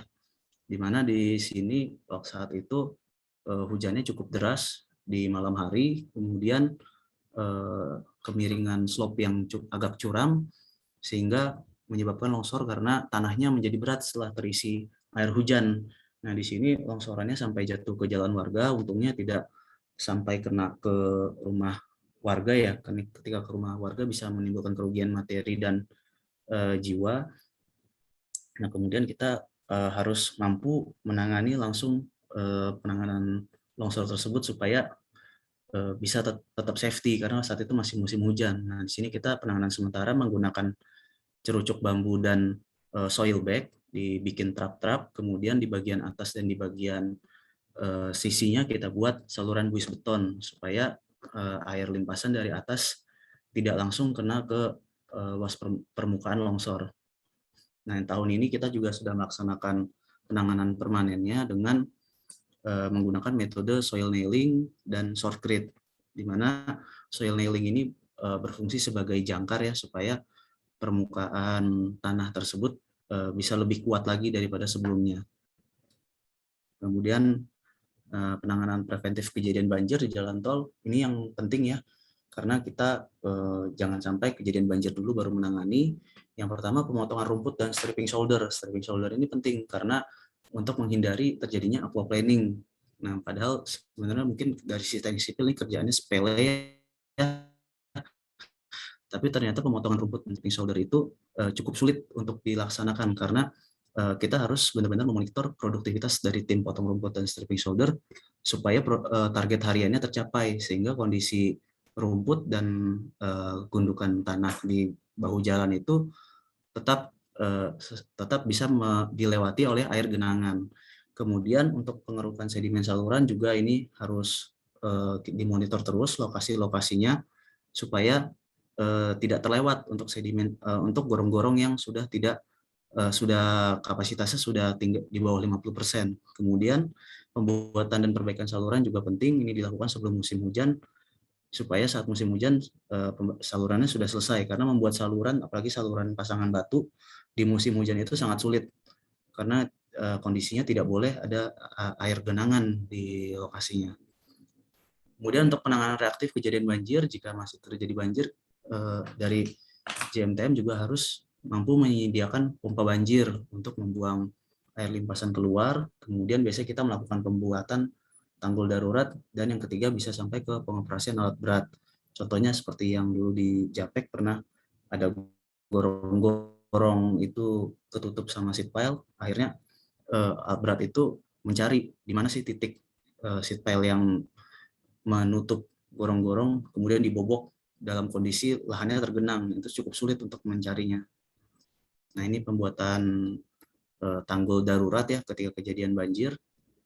Kemudian ini waktu di Japek kita mencari gorong-gorong yang kondisinya ketutup cor-coran beton. Nah, ini yang sulit karena secara visual dari atas tidak kelihatan titik gorong-gorongnya di sebelah mana. Nah, kemudian di Ruas Palikanci sendiri, untuk mungkin kita ini produknya dari Pak Wiranto ya, mungkin salah satu saya juga tim dari Wageningen juga ya. Ini Pak Wiranto perusahaannya bikin alat ukur curah hujan otomatis yang bisa terkoneksi sistem telemetri. Nah, di sini kita pasang satu. Sebenarnya tujuannya adalah untuk sistem peringatan ketika terjadi hujan deras di Ruas Palikanci. Jadi personil-personil yang ada bisa siaga dan memonitor lokasi-lokasi yang rawan banjir di Palikanci, sehingga pengoperasian pompa, kemudian mobilisasi orang-orang bisa segera disiapkan sebelum kejadiannya mengganggu kenyamanan pengguna jalan. Nah, kemudian untuk program Capex tahun ini kita ada penanganan longsoran dan pembuatan saluran. Ini lokasi-lokasinya, mungkin saya skip aja. Nah, ini di longsoran 203 yang tadi retak di video itu. Nah, tahun ini sudah kita buat saluran gendong ya di atasnya, kemudian dialirkan ke bawah, di mana di bawahnya adalah lokasi serapan. Nah, untuk program pemeliharaan rutin berdasarkan hasil riset kami, untuk potong rumput itu sebulan harus 2 kali. Karena kalau sudah hanya 1 kali, itu pasti rumputnya tinggi dan bisa menyebabkan genangan di badan jalan. Kemudian dari stripping shoulder, kita juga melaksanakan 2 tim barat, tim timur. Sehari ini cuma bisa dapat 300 meter, sehingga lokasi-lokasinya harus dipilih-pilih supaya yang paling penting, yang paling prioritas yang mana. Kemudian kita juga ada tim pembersihan sampah dan pembersihan sedimen. Nah, ini contoh foto pekerjaan stripping shoulder ya yang saya sampaikan. Ini kita menggali dan membuat stripping di bahu jalan supaya air bisa mengalir ke luar badan jalan. Nah, kemudian saya mau menyampaikan juga tentang studi kasus ya, di mana di tahun ini ada kejadian banjir tapi bukan dari saluran drainase, tapi dari saluran irigasi warga. Nah, di sini saluran irigasinya itu dari luar jalan tol, kemudian masuk melalui sifon di gerbang tol Palimanan 4. Nah, di sini kondisinya kemarin cukup pelik ya, karena ada dua pihak yang dirugikan akibat kejadian ini. Yang pertama, Jalan Tol Jasa Marga juga dirugikan karena air dari bak kontrol itu sampai melimpas keluar, karena sifonnya itu ternyata tersumbat sampah kiriman dari selatan, dari sisi selatan. Di mana di sisi selatan itu, di Desa Lungbenda, itu ada pasar di mana dia buang sampahnya ke saluran dan dibawa ke saluran. Ketika pintu air irigasinya dibuka, airnya itu ngebawa sampah juga sampai masuk ke sifon di Palimanan 4 yang di tengah jalan ini. Nah, permasalahan selanjutnya di sisi utara, area sawahnya milik warga juga, ini menjadi tidak dapat air karena sifonnya tertutup oleh kiriman sampah. Nah, ini yang jadi masalah. Nah, cuman seperti yang tadi disampaikan, masalah drainase itu secanggih apapun drainase yang kita buat, kalau kita tidak bisa mengoperasikannya dan berkoordinasi dengan pihak yang bertanggung jawab, pasti tidak berfungsi juga. Nah, di sini permasalahannya sifon di outlet ini tidak dapat air dari sisi selatan, sehingga sawah di sisi utara tidak dapat irigasi. Kemudian di jalan tol kita juga bak kontrolnya meluap. Padahal ini kondisinya tidak hujan. Ini kondisinya sedang cerah, dapat kiriman air irigasi, tapi karena sifonnya tidak bisa berfungsi, airnya luber keluar. Nah, ini mungkin fotonya untuk kondisi sifon. Ini ketika pintu air dibuka, di sini airnya nggak mengalir ke sifon. Nah, ini cukup sulit juga karena kedalaman sifonnya ini, bak kontrol ini sampai 6 meter, sehingga sulit untuk Nah, ini kondisi saluran irigasi yang dari warga. Nah, ini bisa membawa sampah karena aliran cukup deras. Kemudian ini kondisi outletnya, tidak, meskipun di inletnya airnya deras, di sini airnya tidak mengalir. Nah, ini jumlah sampah yang sudah dikeruk dari bak kontrol sifon, ini bisa sampai dalam 1 minggu itu bisa 5 dump truck. Nah, bisa dibayangkan ya, biaya pembersihan sampahnya itu tinggi sekali karena permasalahan ini. Dan lokasinya di situ-situ saja, padahal banyak sistem drainase lain yang harus dipelihara juga. Nah, kita berinisiatif kemudian melaksanakan kerjasama dengan Pemda setempat dan masyarakat, karena masalah drainase ini bukan hanya masalah Jasa Marga saja, tetapi masalah seluruh pihak yang bertanggung jawab ya. Jadi kita melaksanakan koordinasi dengan Kepala Desa Lungbenda dan perwakilan masyarakat, dan untuk alhamdulillah sih mereka sangat kooperatif ya terkait penanganan sampah. Nah, jadi di sini kita JM melaksanakan normalisasi sifon, artinya kita membersihkan sifon yang kotor dan membangun pintu air untuk menyaring sampah ya, supaya sampahnya tidak masuk. Kemudian JM juga melaksanakan program CSR untuk warga, supaya warga nanti diberikan trash rek di titik-titik saluran irigasi tersebut, supaya sampahnya tidak bisa disaring. Kemudian yang ketiga, Kubu Lungbenda juga berkomitmen untuk melaksanakan sosialisasi kepada masyarakat, terutama di wilayah pasar terkait pembuangan sampah. Nah, kemudian rencana penanganan, yang pertama kita melaksanakan dewatering dan normalisasi, artinya air yang di sifon yang menggenang itu kita pompa keluar dulu, kemudian sampah-sampah di dalamnya itu kita bersihkan. Nah, sifonnya ini kebetulan panjangnya ini sampai 60 meter, dan sifon itu kan bentuknya mirip huruf U ya, artinya dia tidak lurus, tapi menukik ke bawah dulu, kemudian lurus, baru menukik ke atas lagi. Nah, itu yang bikin proses normalisasinya itu cukup sulit, karena membahayakan, karena di tengah-tengah sifon itu pasti oksigennya sangat tipis. Kemudian yang kedua, kita akan melaksanakan peninggian tanggul supaya tidak luber lagi, dan yang ketiga kita membuat trash rek dan pintu air. Yang keempat adalah pengelolaan sampah yang dilaksanakan oleh warga Lungbenda. Nah, ini mungkin desainnya kita buat, ada pembuatan tanggul, ada bak kontrol, dan normalisasi sifon. Nah, ini untuk desain grill salurannya, ini desain pintu airnya.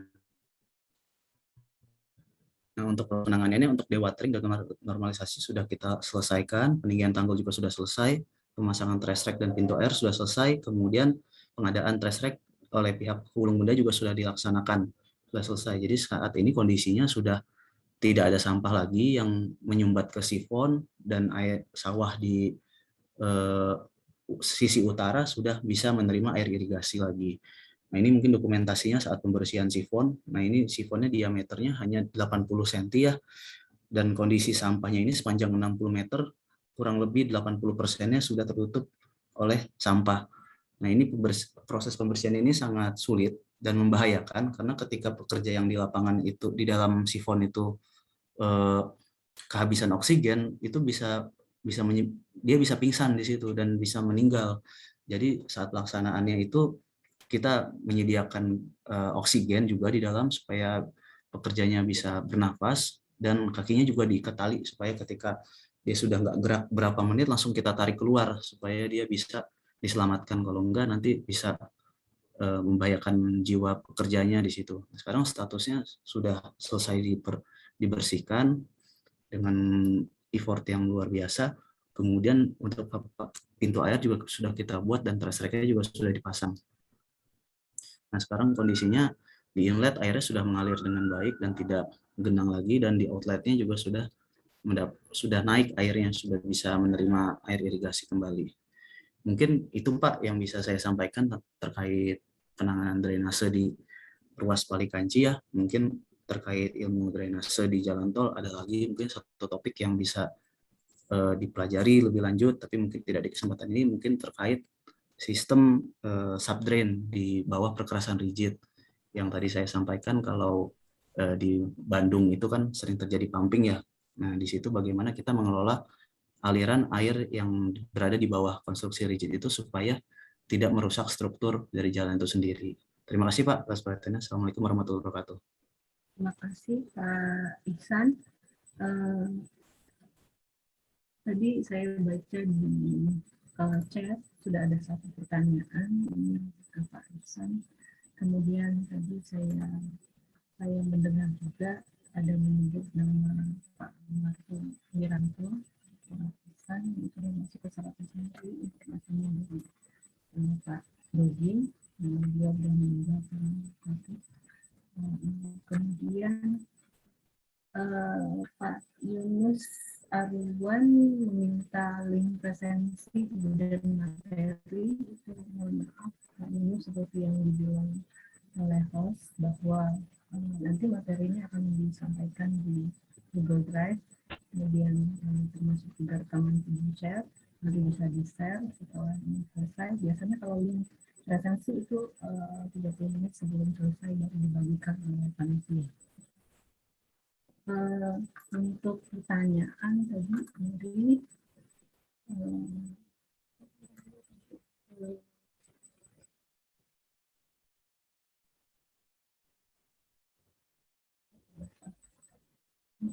tentang bagaimana kalau air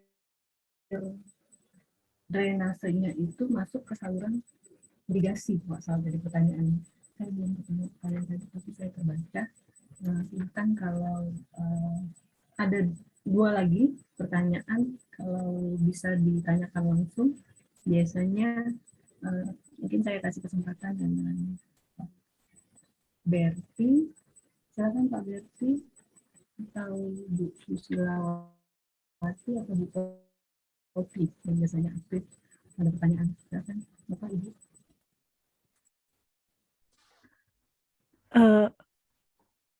Maksudnya saya bertanya, boleh bertanya? Boleh, silakan. Maaf, saya mau bertanya pada Pak Budi yang zero runoff tadi ya. Ya Bu. Apakah kalau ini yang saya lakukan dengan jebakan air ya di sub das kecil-kecil itu kan nanti diharapkan sampai ke hilirnya itu mendekati zero. Itu juga bisa masuk kah Pak? Asik Bu ya, asik.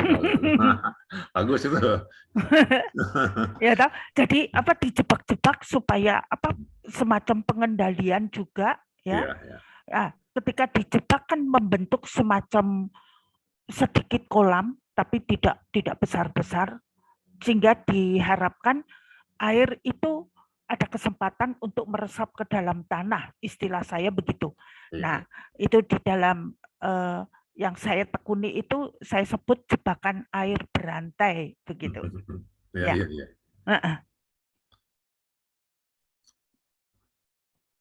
Ada satu lagi yang bisa itu sebelum dijawab sama beliau. Silakan Bapak Ibu. Pak Mustomi lagi izin lab. Biasanya beliau juga ada pertanyaan. Ada mana Bu Kopi. Silakan Bu Kopi.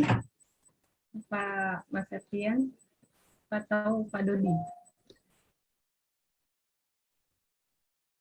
Tadi ada Pak Eri.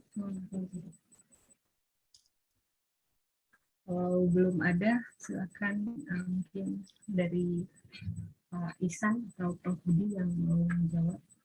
Silakan masing-masing satu pertanyaan sudah.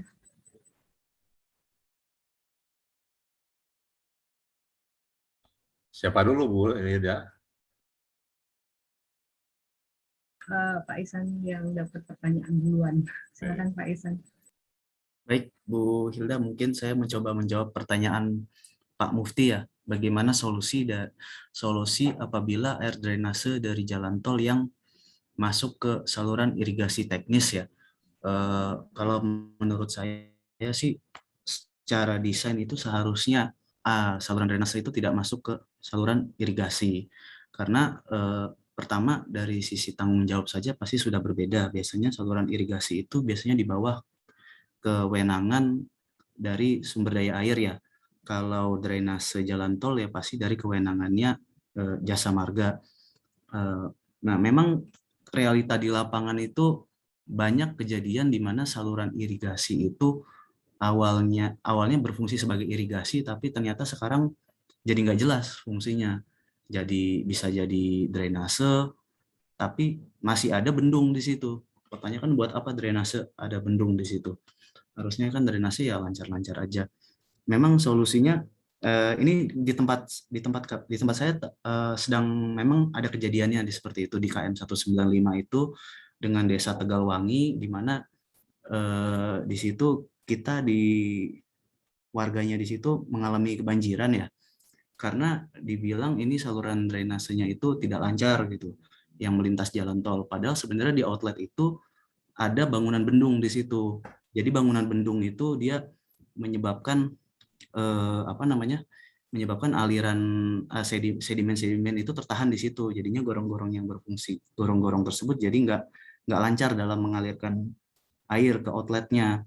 Nah, memang kita solusinya sih kita pasti pendekatan dulu ya ke pihak terkait, ya di mana di situ ada kepala desa Tegalwanginya.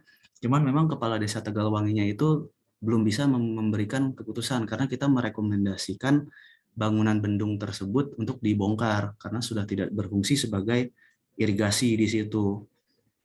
Nah, itu cuman memang kembali lagi tadi bahwa saluran irigasi dan bangunan irigasi itu kewenangannya di SDA ya, di sumber daya air, sehingga harus koordinasi lebih lanjut ke bagian SDA. Tapi intinya penanganannya itu pasti kita harus undang rapat semua pihak yang terkait. Misalnya kita merekomendasikan itu untuk dibongkar supaya aliran drainasenya lancar, supaya warga yang di sisi inlet tidak kebanjiran. Nah, itu tapi prinsipnya suatu saluran itu tidak boleh difungsikan dua, maksudnya saluran drainase masuk ke saluran irigasi, menurut saya seperti itu. Terima kasih Pak.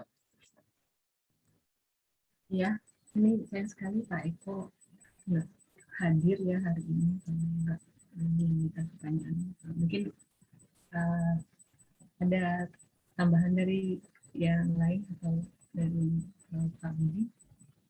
Atau langsung menjawab pertanyaan Bu Susilawati, Pak. Silakan. Ya, terima kasih Bu Hilda.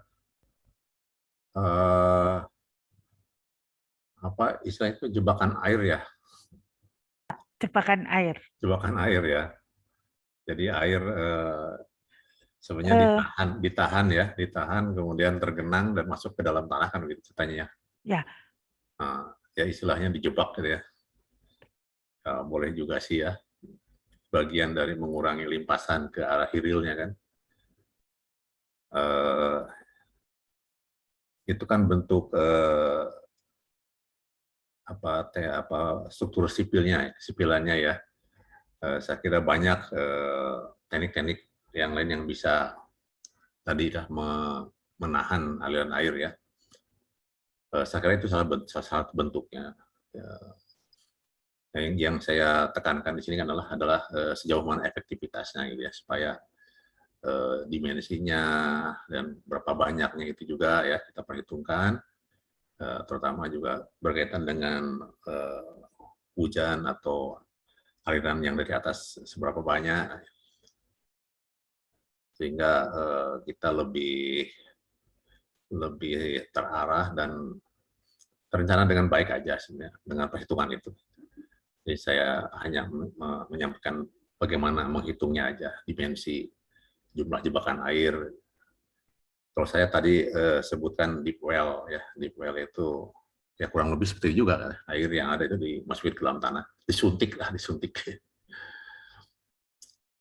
Saya kira salah satunya jebakan air ya, masih banyak juga yang lainnya mungkin yang bisa kita, mungkin juga tergantung kepada karakteristik lokasinya ya, ada yang bisa seperti itu, ada yang lainnya. Yang paling bagus jebakan air itu ya sebenarnya vegetasi ya, vegetasi itu bagus. Cuman kalau vegetasi tadi Pak Ihsan sampaikan, kalau di pinggir kiri kanan jalan tol juga, karena itu jebakan air di situ mungkin berbahaya juga karena air bisa merembes ke bawah jalan tol ya. Itu bisa juga berbahaya ya. Iya Pak. Mungkin perlu diatur jaraknya, jarakan jebakan air itu jangan terlalu dekat jalan tol, kalau ada jalan tol itu ya, berapa lama. Sebenarnya itu juga bisa dihitung ya, artinya bisa diprediksi sejauh mana rembesan itu akan sampai ke satu wilayah yang kita tidak kehendaki ya. Baik, terima kasih Bu Susi, mungkin ada tambahan lagi, silakan. Terima kasih Prof. Budi atas jawabannya. Bu Susilawati, bagaimana Bu? Belum ada tambahan dari yang lain. Baik Pak, ini lanjut untuk sesi yang kedua untuk pertanyaan. Silakan pada Bapak-Bapak atau Ibu-Ibu untuk memberikan pertanyaan atau saran pada penyampaian materi Pak Prof. Budi Indra atau Pak Muhammad Ihsan. Silakan.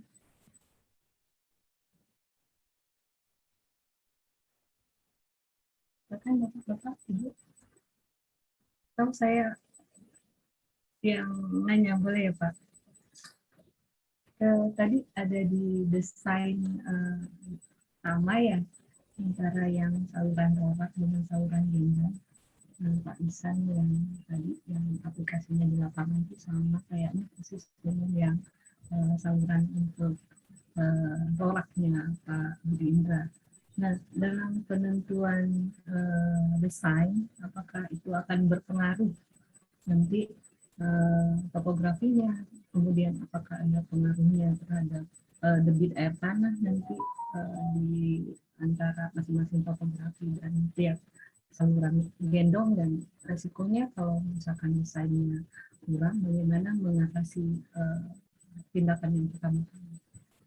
Itu pertanyaan saya dalam desain. Terima kasih Pak. Baik Bu Hilda, mungkin saya coba jawab ya Bu ya. Jadi terkait yang tadi saluran gendong yang di paparan saya itu, yang pertama itu fungsinya adalah untuk mencegah air limpasan dari badan jalan supaya tidak masuk ke dalam rounding jalan, timbunan rounding jalan, karena di situ disinyalir memiliki potensi longsor, sehingga mungkin ini fungsinya sedikit berbeda ya dengan tadi rorak yang disampaikan oleh Prof. Budi ya, di mana rorak yang Prof. Budi sampaikan fungsinya adalah untuk mengurangi limpasan yang turun ke bawah. Mohon izin koreksi ya Pak Prof. Budi ya, seperti itu kan ya Pak. Dimana kalau sedangkan makanya untuk desain yang kita gunakan di situ menggunakan UDITS beton ya, karena kita bertujuan untuk membuang air ke bagian bawah supaya tidak membahayakan timbunan di rounding tersebut. Itu untuk desainnya sudah pasti kita menghitung debit limpasan dari lebar badan jalan dan kali panjang dan curah hujan rencana ya yang dikalikan, kemudian dapat desain penampang drainase yang dibutuhkan. Prinsipnya desain drainase tersebut tidak boleh sampai meluber sehingga malah jatuh ke badan potensi longsor tersebut, sehingga saluran gendong yang di atas itu harus cukup untuk menampung air hujan. Kemudian untuk kemiringan ke bawahnya itu kita cenderung mengikuti kemiringan existing dari ininya Bu, dari roundingnya tersebut, supaya kita tidak banyak mengubah kondisi rounding yang sudah ada di lapangan gitu. Saya karena khawatirnya kalau kita ubah-ubah nanti malah menjadi longsor Bu, karena kan tanah urugan di situ pasti kekuatannya berbeda dengan tanah yang sudah lama setting di rounding tersebut. Itu Bu. Kurang lebih seperti itu Bu.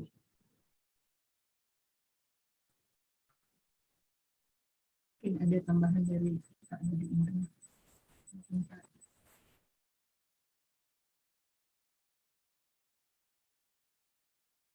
Bisa diulangi Bu Ida, suaranya kecil sekali. Suara Bu Ida tuh kecil sekali. Iya, ini kayaknya sekarang besar. kejauhan mic-nya Pak. Ah. Ya Pak, mungkin ada tambahan dari Pak Budi Indra untuk menjelaskan desain untuk Pertanyaan itu menyangkut dengan air tanah ya kalau salah ya. Iya Pak. Iya. Ya, perlu juga kita mengetahui ya kedalaman air tanah, terutama kondisi water level ya. Ya, selama itu masih di daerah atas ya, artinya di elevasi yang lebih tinggi, mungkin ya kebanyakan juga water level itu jauh ya di bawah permukaan tanah ya. Di bawah permukaan tanah jauh sekali. Jadi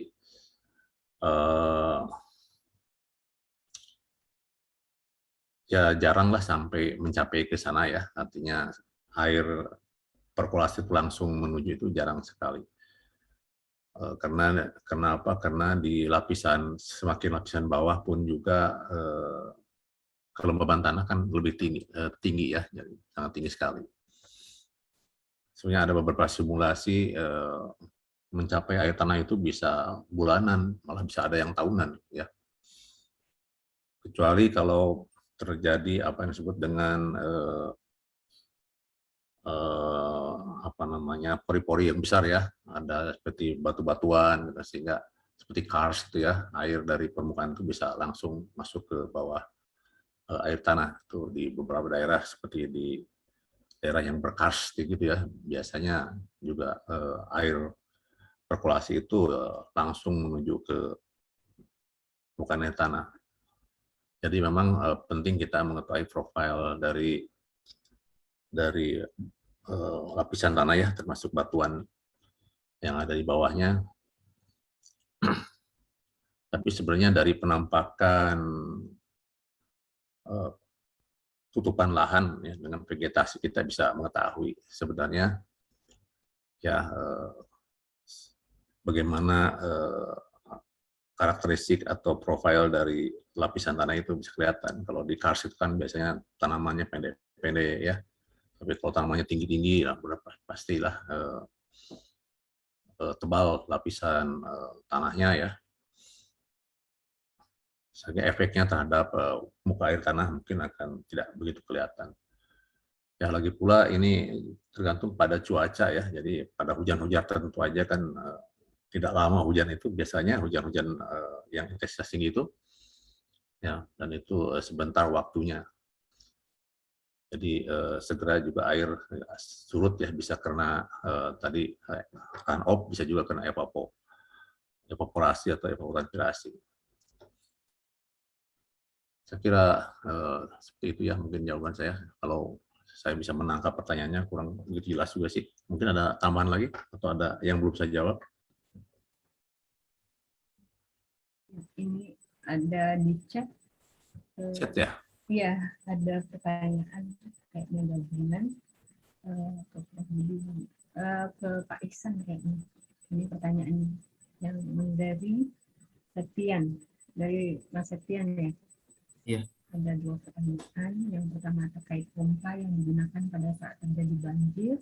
Mohon bisa dijelaskan jenis pompa dan kapasitasnya. Yang kedua, untuk penentuan penampang dan dimensi saluran drainase seperti apa di Jasa Marga. Itu pertanyaannya, Pak Isan. Baik, Bu Hilda, terima kasih atas Pak Septian, terima kasih atas pertanyaannya. Untuk poin pertama terkait pompa yang digunakan pada saat terjadi banjir. Nah, ini sebenarnya pompa yang digunakan itu macam-macam ya, tergantung kebutuhannya. Tapi untuk di ruas Palimanan Kanci kebetulan tidak pernah ada kejadian banjir yang besar. Salah satunya kejadian banjir itu cuman yang tadi di paparan itu seperti di Palimanan 4 ya. Itu jadi hanya kecil kapasitasnya. Jadi kita di sini hanya menggunakan pompa Alcon yang kapasitasnya ini tipe sentrifugal ya, yang kapasitasnya kurang lebih 50 kubik per jam atau rata-rata 1 kubik per menit lah. Tapi kalau untuk di ruas-ruas tol yang di Jabodetabek, di mana permasalahan banjirnya benar-benar kompleks dan berat ya, karena di sana sistem drainasenya sudah sangat sulit untuk dibenahi karena terlalu banyak faktor eksternal yang ikut andil dalam kejadian banjir baik di arteri maupun di jalan tol. Nah itu pompanya itu ada yang besar juga, itu sampai kapasitasnya bisa mencapai 3 kubik per detiknya. Itu yang paling besar itu di ruas dalam kota Janger Sediatmo sana. Nah, tapi ada juga yang masih bisa mobile, itu yang kurang lebih 1 kubik ya per detiknya. Nah, ini cukup besar. Kemudian untuk yang kedua, untuk penentuan penampang dan dimensi saluran drainase di Jasa Marga. Nah, ini kita sebenarnya sudah punya standar penampang drainase ya, tapi tetap saja untuk perhitungannya kita menggunakan perhitungan juga. Sejauh ini kita masih menggunakan rumus empiris ya, yang Q sama dengan CIA dalam merencanakan kapasitas drainase. Nanti kita dapat debit rencana dan desain penampangnya itu nanti kita cocokkan dengan dimensi saluran yang ada di standar Jasa Marga. Biasanya ada di situ ada banyak, ada DS1 sampai DS8, di mana DS1 itu saluran tanah ya, kemudian DS5 itu saluran pasang batu, ada DS3 sampai DS4 itu saluran UDITS ya, yang tipe U yang pasangan beton, dan DS8 itu saluran bus beton yang setengah lingkaran. Cuman tetap saja jika diperlukan desain yang di luar itu tidak menutup kemungkinan kita menggunakan yang di luar standar Jasa Marga. Kemudian untuk penentuan penampang yang mau kita pakai itu pasti kita nanti menentukan, kita lihat dulu kondisi existingnya. Dimana jika ketersediaan lahannya sangat lebar, ini memungkinkan menggunakan saluran yang bentuknya trapezoidal. Tapi ketika ketersediaan lahannya itu sempit, bisa jadi kita harus menggunakan tipe UDITS. Memang pertimbangannya adalah di biaya juga ya, karena saluran UDITS itu, saluran beton itu biayanya itu kurang lebih 2-3 kali lipat lebih mahal dibandingkan saluran pasangan batu. Seperti itu kurang lebih. Dan faktor safety dari sisi kanan kiri saluran tersebut, jika di sisi kanannya timbunan tinggi, mungkin kita harus perhitungkan jika menggunakan saluran tanah, karena takutnya nanti malah jadi perlemahan di bawah karena ada airnya yang meresap ke dalam tanah, sehingga malah jadi potensi longsor di situ. Mungkin kurang lebih seperti itu Pak Septian. Terima kasih. Iya, terima kasih Pak Ihsan. Ini sedikit juga sharing ya. Jadi waktu itu saya juga pernah diminta untuk evaluasi saluran drainase di Tol Sentul. Ternyata kapasitas yang existing sekarang itu bisa dikatakan sudah tidak mampu begitu ya. Ternyata tadi Pak Ihsan katakan tata guna lahan itu cepat berubah begitu. Nah, memang waktu itu ternyata sudah banyak di sekitaran jalan tol dibangun perumahan, kemudian jalan beton yang masuk ke kampung begitu ya. Jadi itu juga membuat limpasannya jadi makin besar begitu. Nah, biasanya apakah ada juga evaluasi saluran existing begitu. Jadi misalkan karena ada beberapa faktor perubahan tata guna lahan, akhirnya redesign begitu. Seperti apa kalau di Jasa Marga itu Pak? Betul Pak, memang perubahan tata guna lahan itu yang seringkali menjadi penyebab ya saluran drainase yang sebelumnya sudah ada menjadi tidak cukup ya kapasitasnya, karena sebelumnya mungkin dia tidak menerima dari suatu sisi, tiba-tiba dari suatu sisi berubah tata guna lahannya masuk ke saluran drainase yang sebelumnya tidak menerima gitu. Nah, itu jadi menyebabkan saluran tidak cukup. Memang kalau di Jasa Marga itu biasanya kita ada program konsultan tata guna lahan ya Pak ya. Cuman memang di era, karena dari tahun kemarin ini kan kita sedang COVID ya Pak ya. Jadinya dan diberlakukan PPKM ya Pak ya. Nah, itu menyebabkan pendapatan tol dari Jasa Marga sendiri itu turun drastis. Jadi untuk program-program pemeliharaan kemarin sampai tahun ini masih sekarang difokuskan ke pelayanan pengguna jalan yang major dulu, seperti perbaikan jalan, kemudian penanganan genangan. Nah, untuk konsultan-konsultan seperti itu untuk tahun kemarin dan tahun ini masih belum di ACC. Cuman memang sebenarnya kita kan tidak bisa ya ngomong nggak ada anggaran, nggak bisa kerja. Memang dari kami sendiri, dari JNTM sendiri sedang mempelajari ya bagaimana kita membuat membuat peta land use sendiri dari, mungkin sekarang teknologi sudah canggih, sudah ada teknologi satelit ya Pak ya, di mana di situ bisa kita analisis sendiri tata guna lahan dari tahun kemarin jadi tahun ini apakah ada perubahan. Mungkin nanti kita arahnya akan ke situ Pak Septian, tapi memang belum terlaksana secara konsisten Pak, seperti itu. Gitu Pak Septian, lebih. Terima kasih. Ya. Terima kasih Mas Septian dan juga Pak Ihsan untuk jawabannya. Mungkin ada pertanyaan lagi dari peserta yang lain, Bapak, Ibu, untuk memberikan pertanyaan karena waktunya masih 6 menit lagi. Silakan, ada pertanyaan. Ada sepertinya yang di chat. Ada, saya tertarik dengan tadi dari Pak Ihsan tentang apa yang inspeksi rutin ya. Ada inspeksi rutin tapi tidak menyebutkan inspeksinya rutinnya, jangka waktunya kapan dan bagaimana timnya, apakah memang ada tim, apakah memang satu kesatuan dari yang tadi ada bagian-bagiannya. Kemudian tadi kalau ada juga yang saya tertarik, kalau memang dia di luar RAP, nanti eksekusinya berapa lama nanti, contoh misalkan ada perubahan tata guna lahan, nanti ada perubahan dalam pemeliharaan dalam RAP, eksekusinya berapa lama, itu akan berpengaruh dalam operasional tolnya. Nah, itu yang saya tertarik. Kemudian ke Prof. Budi, saya tertarik juga dalam desain program yang kata Bapak mau disampaikan, saya sangat menunggu sekali. Kemudian tadi kan desain yang suntikan itu ada yang saya pengen tahu adalah sumur yang deep well itu suntikan, untuk keputusan desainnya apakah memang dari hitungan atau juga ada kondisi lingkungan juga berpengaruh dalam kita memilih desain untuk yang deep well. Mungkin itu pertanyaan saya yang ke sesi yang kedua. Terima kasih.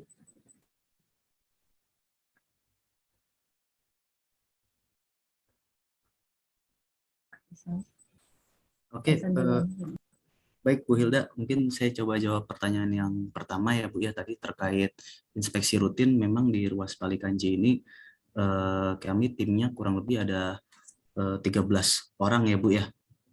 Nah, di mana di bagian lapangan itu 9 orang dan sisanya adalah bagian engineering, di mana 9 orang itu dibagi lagi menjadi 3, di mana bagian pertama adalah bagian jalan jembatan. Nah, 3 orang ini yang berfungsi menginspeksi jalan, lubang, dan kondisi jembatan. Kemudian yang bagian kedua adalah bagian sarkabja. 3 orang ini dia memelihara sarana-sarana di jalan tol seperti perambuan, kemudian guardrail, dan marka. Kemudian yang ketiga ini bagian lingkungan dan ME. Nah, yang bagian ketiga ini yang bertugas memelihara lingkungan dan memelihara kelistrikan ya, seperti PJU, pencahayaan. Nah, di bagian lingkungan ini juga tanggung jawabnya menurut saya yang paling berat, karena di mana banyak hal yang harus mereka periksa ya, mulai dari rumput, kemudian dari sampah, kemudian dari drainase, kemudian ada juga yang pohon-pohon yang potensi tumbang, karena itu kan pohon-pohon itu harus diamati jangan sampai tumbang dan membahayakan pengguna jalan. Kemudian longsoran juga masuk ke situ, dan PJU. Nah, disinilah 3 orang ini yang bagian lingkungan yang rutin menginspeksi kondisi lingkungan, salah satunya drainase. Di mana untuk drainase sendiri itu kan untuk pemeriksaan gorong-gorong itu tidak bisa sehari langsung semua ya, karena kita harus turun-turun ke ROW, itu memakan waktu dan memakan energi.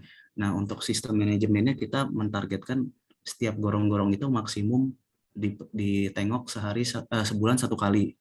Nah, kurang lebih kita ada 50 gorong-gorong ya, 50 crossing di Pulau Palikanci. Jadi kurang lebih dalam 1 hari itu harus ada 2 gorong-gorong yang diinspeksi, dan inspektor itu harus membuat laporan inspeksi dan dilaporkan ke Jasa Marga.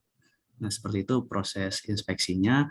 Kemudian jika ada temuan, kita juga melaporkan rencana tindak lanjut yang akan dilaksanakan. Untuk tindak lanjutnya, untuk saluran itu sesuai tolak ukur di SPM, Bu, acuannya yaitu 1 minggu untuk saluran drainase. Cuman kita tetap mengupayakan jika bisa 1 hari 2 hari ya kita selesaikan 1 hari 2 hari. Seperti itu, Bu, kurang lebih untuk yang kegiatan rutinnya. Kemudian tadi untuk yang masalah perubahan lahan, perubahan land use dan menyebabkan banjir, sebenarnya itu salah satu manfaatnya Jasa Marga membentuk JMTM sebagai anak perusahaannya, karena supaya perusahaan itu bisa lebih lincah, artinya bisa lebih fleksibel dalam mengatur anggaran. Jadi barangkali mungkin di tahun ini belum direncanakan, bisa jadi dilaksanakan tahun ini juga, tapi dengan mungkin kita mengkompensasi dari anggaran pemeliharaan yang lain. Kurang lebih seperti itu, Bu, modelnya, Bu, untuk di JMTM. Jadi kita ketika banjir tidak ada istilah tidak bisa berbuat apa-apa gitu, pasti harus tetap dilaksanakan, karena kita perusahaan yang bergerak di bidang layanan ya, Bu, ya, untuk pengguna jalan, jadi harus ada action bagaimanapun caranya. Kurang lebih seperti itu, Bu. Terima kasih. Terima kasih Pak Ihsan, jelas sekali jawabannya.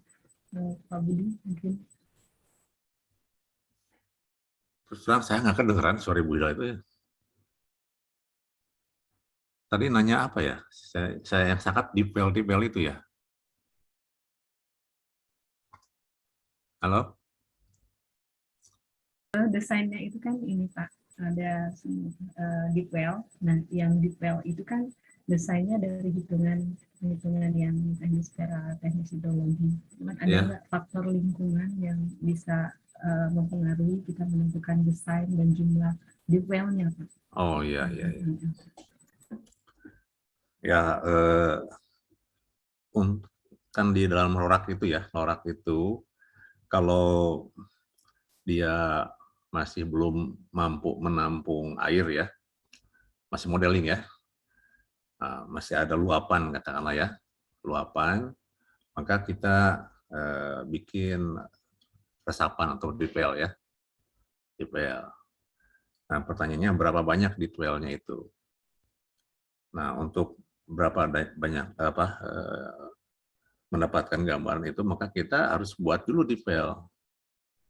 Buat deep well 1, kemudian kita uji kemampuan resapannya itu. Ya, jadi kita sama seperti mengukur infiltrasi gitu ya. Kita bikin dulu deep well-nya. Nah, biasanya deep well itu mencapai lapisan yang permeabilitasnya tinggi. Kalau masih ada tanah liat di sekitarnya masih belum, cari yang permeabilitasnya lebih bagus ya gitu ya. Nah, biasanya ada berpasir, tapi kan tidak terlalu dalam-dalam juga gitu ya. Artinya permeabilitasnya lebih besar lah, sehingga dia memang kemampuan meresapannya lebih tinggi. Nah, setelah kita tahu berapa kedalamannya, kita tinggal ngatur berapa dimensinya kan, berapa diameternya. Nah, tinggal kalau tahu kemampuannya satu deep well itu berapa, kemampuan percolated-nya ya, perkolasinya, tinggal tadi kelebihan air yang di lorak itu ya dibagi aja dengan kemampuan deep well-nya itu. Nanti kan ketahuan berapa banyak deep well-nya yang harus kita buatkan. Jadi kita tidak bisa sembarangan. Ya, tapi deep well juga mungkin ada kegunaan lain ya, tidak hanya sekedar untuk membantu meresapan, juga untuk menampung sedimen ya. Kan bisa jadi ada sedimen juga masuk ke lorak, dan itu kan nanti akan diendapkan di lorak. Nah, lama-kelamaan bisa dangkal ya. Nah, dan di bagian ini juga bisa membantu untuk mengendapkan. Saya lihat beberapa lokasi ya yang menggunakan rorak itu tidak lama rorak itu udah penuh sedimen, digali ulang gitu ya, gali ulang. Nah, itu juga bisa salah satunya ya. Maka sering juga repair ini disebut juga dengan checkbox atau checkbox istilahnya ya, diperdalam itu. Dan itu kan lebih mudah mengeluarkan sedimennya daripada yang tertimbun atau yang terkumpul di rorak yang memanjang itu. Jadi biasanya dengan bor aja, bor ukuran berapa nanti bisa ditentukan ukurannya. Sekarang kan udah ada bor mesin juga ya, bisa kita pakai di lapangan, tidak harus selalu bor manual gitu ya, kalau memang medannya terlalu sulit. Ya, saya juga sebenarnya dengan mengundang Ihsan itu juga mungkin ada yang bisa kita kontribusi Pak Ihsan ya. Kita menghindari air dari kiri kanan menuju jalan tol. Ya, sejauh mana gitu ya, atau dibelokin kemana ya. Sehingga mungkin kalau, karena sebenarnya yang namanya drain atau air permukaan itu kan ada berbagai macam bentuk, ada overland, ada sheet erosion kan, ada sheet, ada ada gully ya, dan ada macam-macam ya. Jadi tidak semuanya harus diperlakukan sama. Mungkin dari situ kita bisa melihat gambaran apa yang tepat ya untuk mengatasi atau menahan air dari luar ya masuk ke jalan tol. Saya kemarin jalan-jalan dengan Pak Satyanto, Pak Maulana, ini ada cerita juga Pak Ihsan ya, mirip juga nih. Ada saluran irigasi, tapi di Pantura dekat Indramayu situ. Saluran irigasi ke bawah melintas kan. Ini bukan sipon ya. Tapi ternyata di dalam itu nyempit gitu.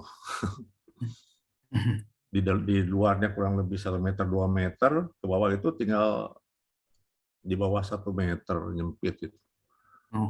Dan itu bukan main, masyarakat tahu juga di situ karena air irigasi kan terhambat. Yang masuk, yang keluar pun juga terhambat. Dan yang lebih bahaya lagi itu kalau tadi sampah-sampah itu memang sampahnya banyak juga itu. Iya, Pak. Sementara saya lihat kegiatan di sana lagi pengerasan menggunakan konkrit ya di atasnya. Tapi di bawahnya masih tanah kan ya. Itu khawatir juga saya kalau lihat kejadian seperti ini. Dan sekarang orang nggak bisa masuk ke sana. Jadi membersihkan sampah itu dipakai bandul di sebelah sana, ditarik ke tambang gitu. Iya, Ditarik gitu. Karena orang nggak bisa masuk, yang mestinya orang bisa masuk seperti tadi ya, nggak bisa masuk. Nah, itu kan kalau seperti itu kan sulit ya, gimana caranya ya? Betul, Pak. Kejadian Sipon, seperti itu. Saya juga, sipon itu paling susah untuk dibersihkan, Pak, kalau udah apalagi tersumbat. sipon ya. Ya, ada juga sipon melintasi saluran primer ya, primer di Tarum Timur. Itu sama juga mengecil itu. Irigasi. Memang gimana ya? Saya mikir kenapa sipon itu nggak ke atas aja deh gitu. Kan lebih gampang kali. Lewat jembatan atau apa gitu. Gampang betulinnya. Tapi mungkin susah juga ya pengalirannya. Ya, kita nggak tahu ya kondisi sipon seperti apa, tapi mestinya kan proses penyumbatan itu tidak sekaligus kan, bertahap masih kan, sampai akhirnya bergumpal kan, menutup. Jadi ada sebenarnya indikasinya udah kelihatan kan, kalau kita monitor air yang masuk keluar dari tadi kan seberang jalan kan, kiri kanan kan. Kalau kita pantau aja muka airnya, mungkin debitnya ya, kita bisa menduga apa yang terjadi di dalam itu. Jadi kalau terjadi penurunan ya mungkin kita bisa segera atasi. Jadi misalnya early warning system perlu juga kali ya. Iya, Pak. Makasih juga. Terima kasih Pak Budi Indra dan Pak Muhammad Ihsan atas jawaban-jawabannya. Ini waktunya sudah lewat berapa? 8 menit ya. Mungkin terima kasih kepada peserta yang sudah aktif dalam pertanyaan. Kemudian terima kasih kepada pemateri yaitu Prof. Budi Indra Setiawan, Pak Muhammad Ihsan dari Jasa Marga. Mungkin saya kembalikan dengan panitia. Ini saya kembalikan ke Bu Dr. Riyani Muhammad. Terima kasih. Wassalamualaikum warahmatullahi wabarakatuh. Waalaikumsalam warahmatullahi wabarakatuh. Waalaikumsalam warahmatullahi wabarakatuh. Terima kasih banyak kepada Ibu Hilda selaku moderator yang telah memandu diskusi kita pada meeting ke-33 hari ini.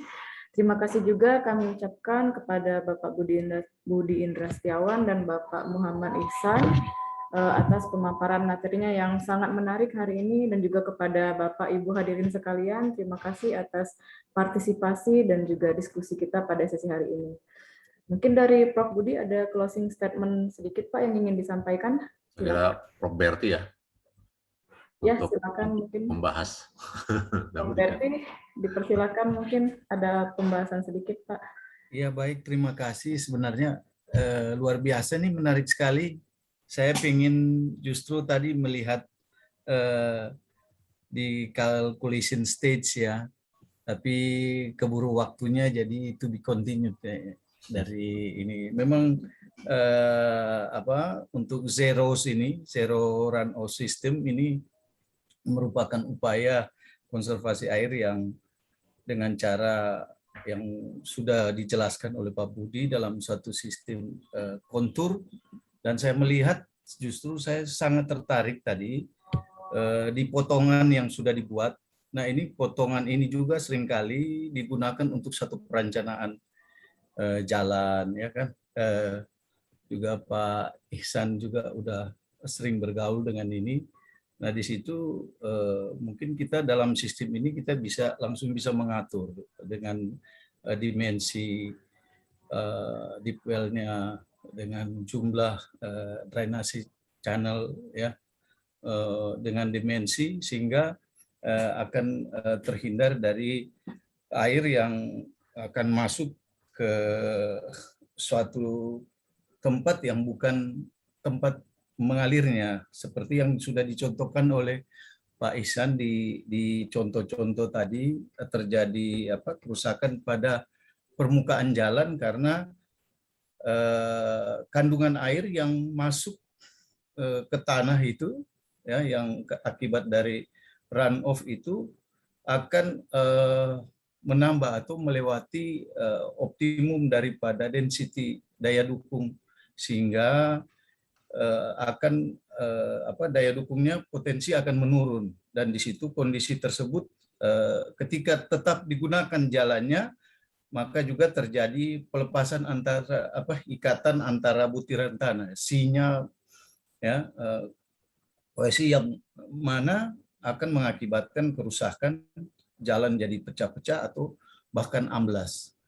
Kemudian faktor ini juga yang saya lihat dijelaskan sangat baik.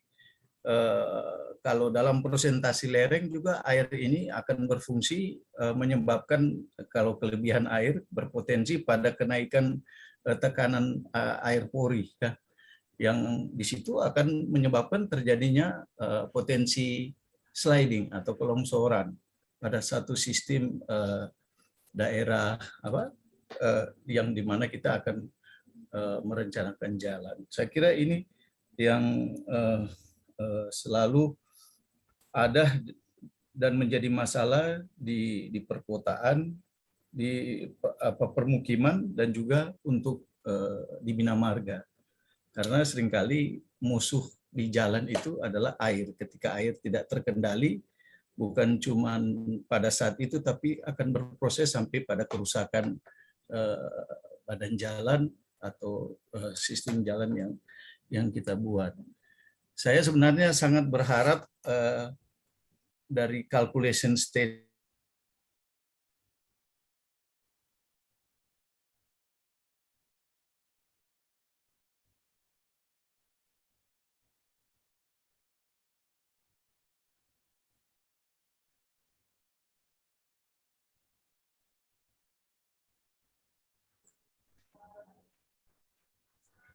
Halo Pak Berti.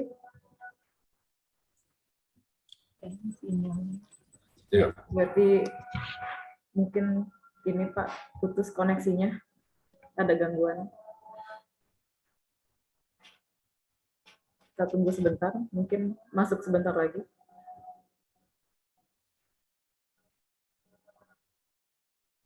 Ya, baiklah, mungkin Pak Berti mengalami gangguan jaringan internetnya. Terima kasih banyak tadi ulasan dari Prof. Berti ya, mudah-mudahan menambah lagi pengetahuan bagi kita semua. Baik, Tadi di chat Riani ya, yang namanya Yunus Arwan mengenai materi rekaman ya kan berulang-ulang. kita ini Pak Yunus ada di Google Drive kita, jadi di WA grup kita itu ada informasi mengenai link dari Google Drive kita. Jadi nanti dapat dilihat pada informasi di WA group, dapat dibaca di situ ada link dari Google Drive. Di sana sudah terupload semua materi dari pertemuan 1 sampai pertemuan 32 yang kemarin, juga sama rekaman video jalannya meeting juga insya Allah lengkap diupload di sana, jadi dapat dilihat pada Google Drive. Jadi dapat diakses secara mandiri oleh semua member dari Study Club ini. Baik, sebagai informasi, partisipan kita pada hari ini mencapai sekitar 35 orang. Untuk meeting ke-34, insya Allah nanti 2 minggu ke depan, tanggal 30 Oktober, sebagai pembicaranya mungkin belum dikontak ya Pak Budi, nanti dapat kita hubungi siapa Bapak Ibu di sini yang bersedia untuk menjadi pembicara dan topiknya apa pada 2 minggu ke depan. Baik, mungkin dari Pak Budi ada yang ingin disampaikan lagi, Pak? Cukup, saya kira, Bu Dari. Baik, Bapak dan Ibu hadirin sekalian, mungkin pertemuan diskusi kita pada hari ini sampai di sini dulu. Kita akan berjumpa lagi 2 minggu kemudian pada topik yang menarik selanjutnya. Saya sebagai host meminta maaf apabila ada kesalahan. Terima kasih atas perhatian dan partisipasi Bapak Ibu sekalian. Wassalamualaikum warahmatullahi wabarakatuh. Waalaikumsalam warahmatullahi wabarakatuh. Terima kasih Pak Budi, Pak Ansa.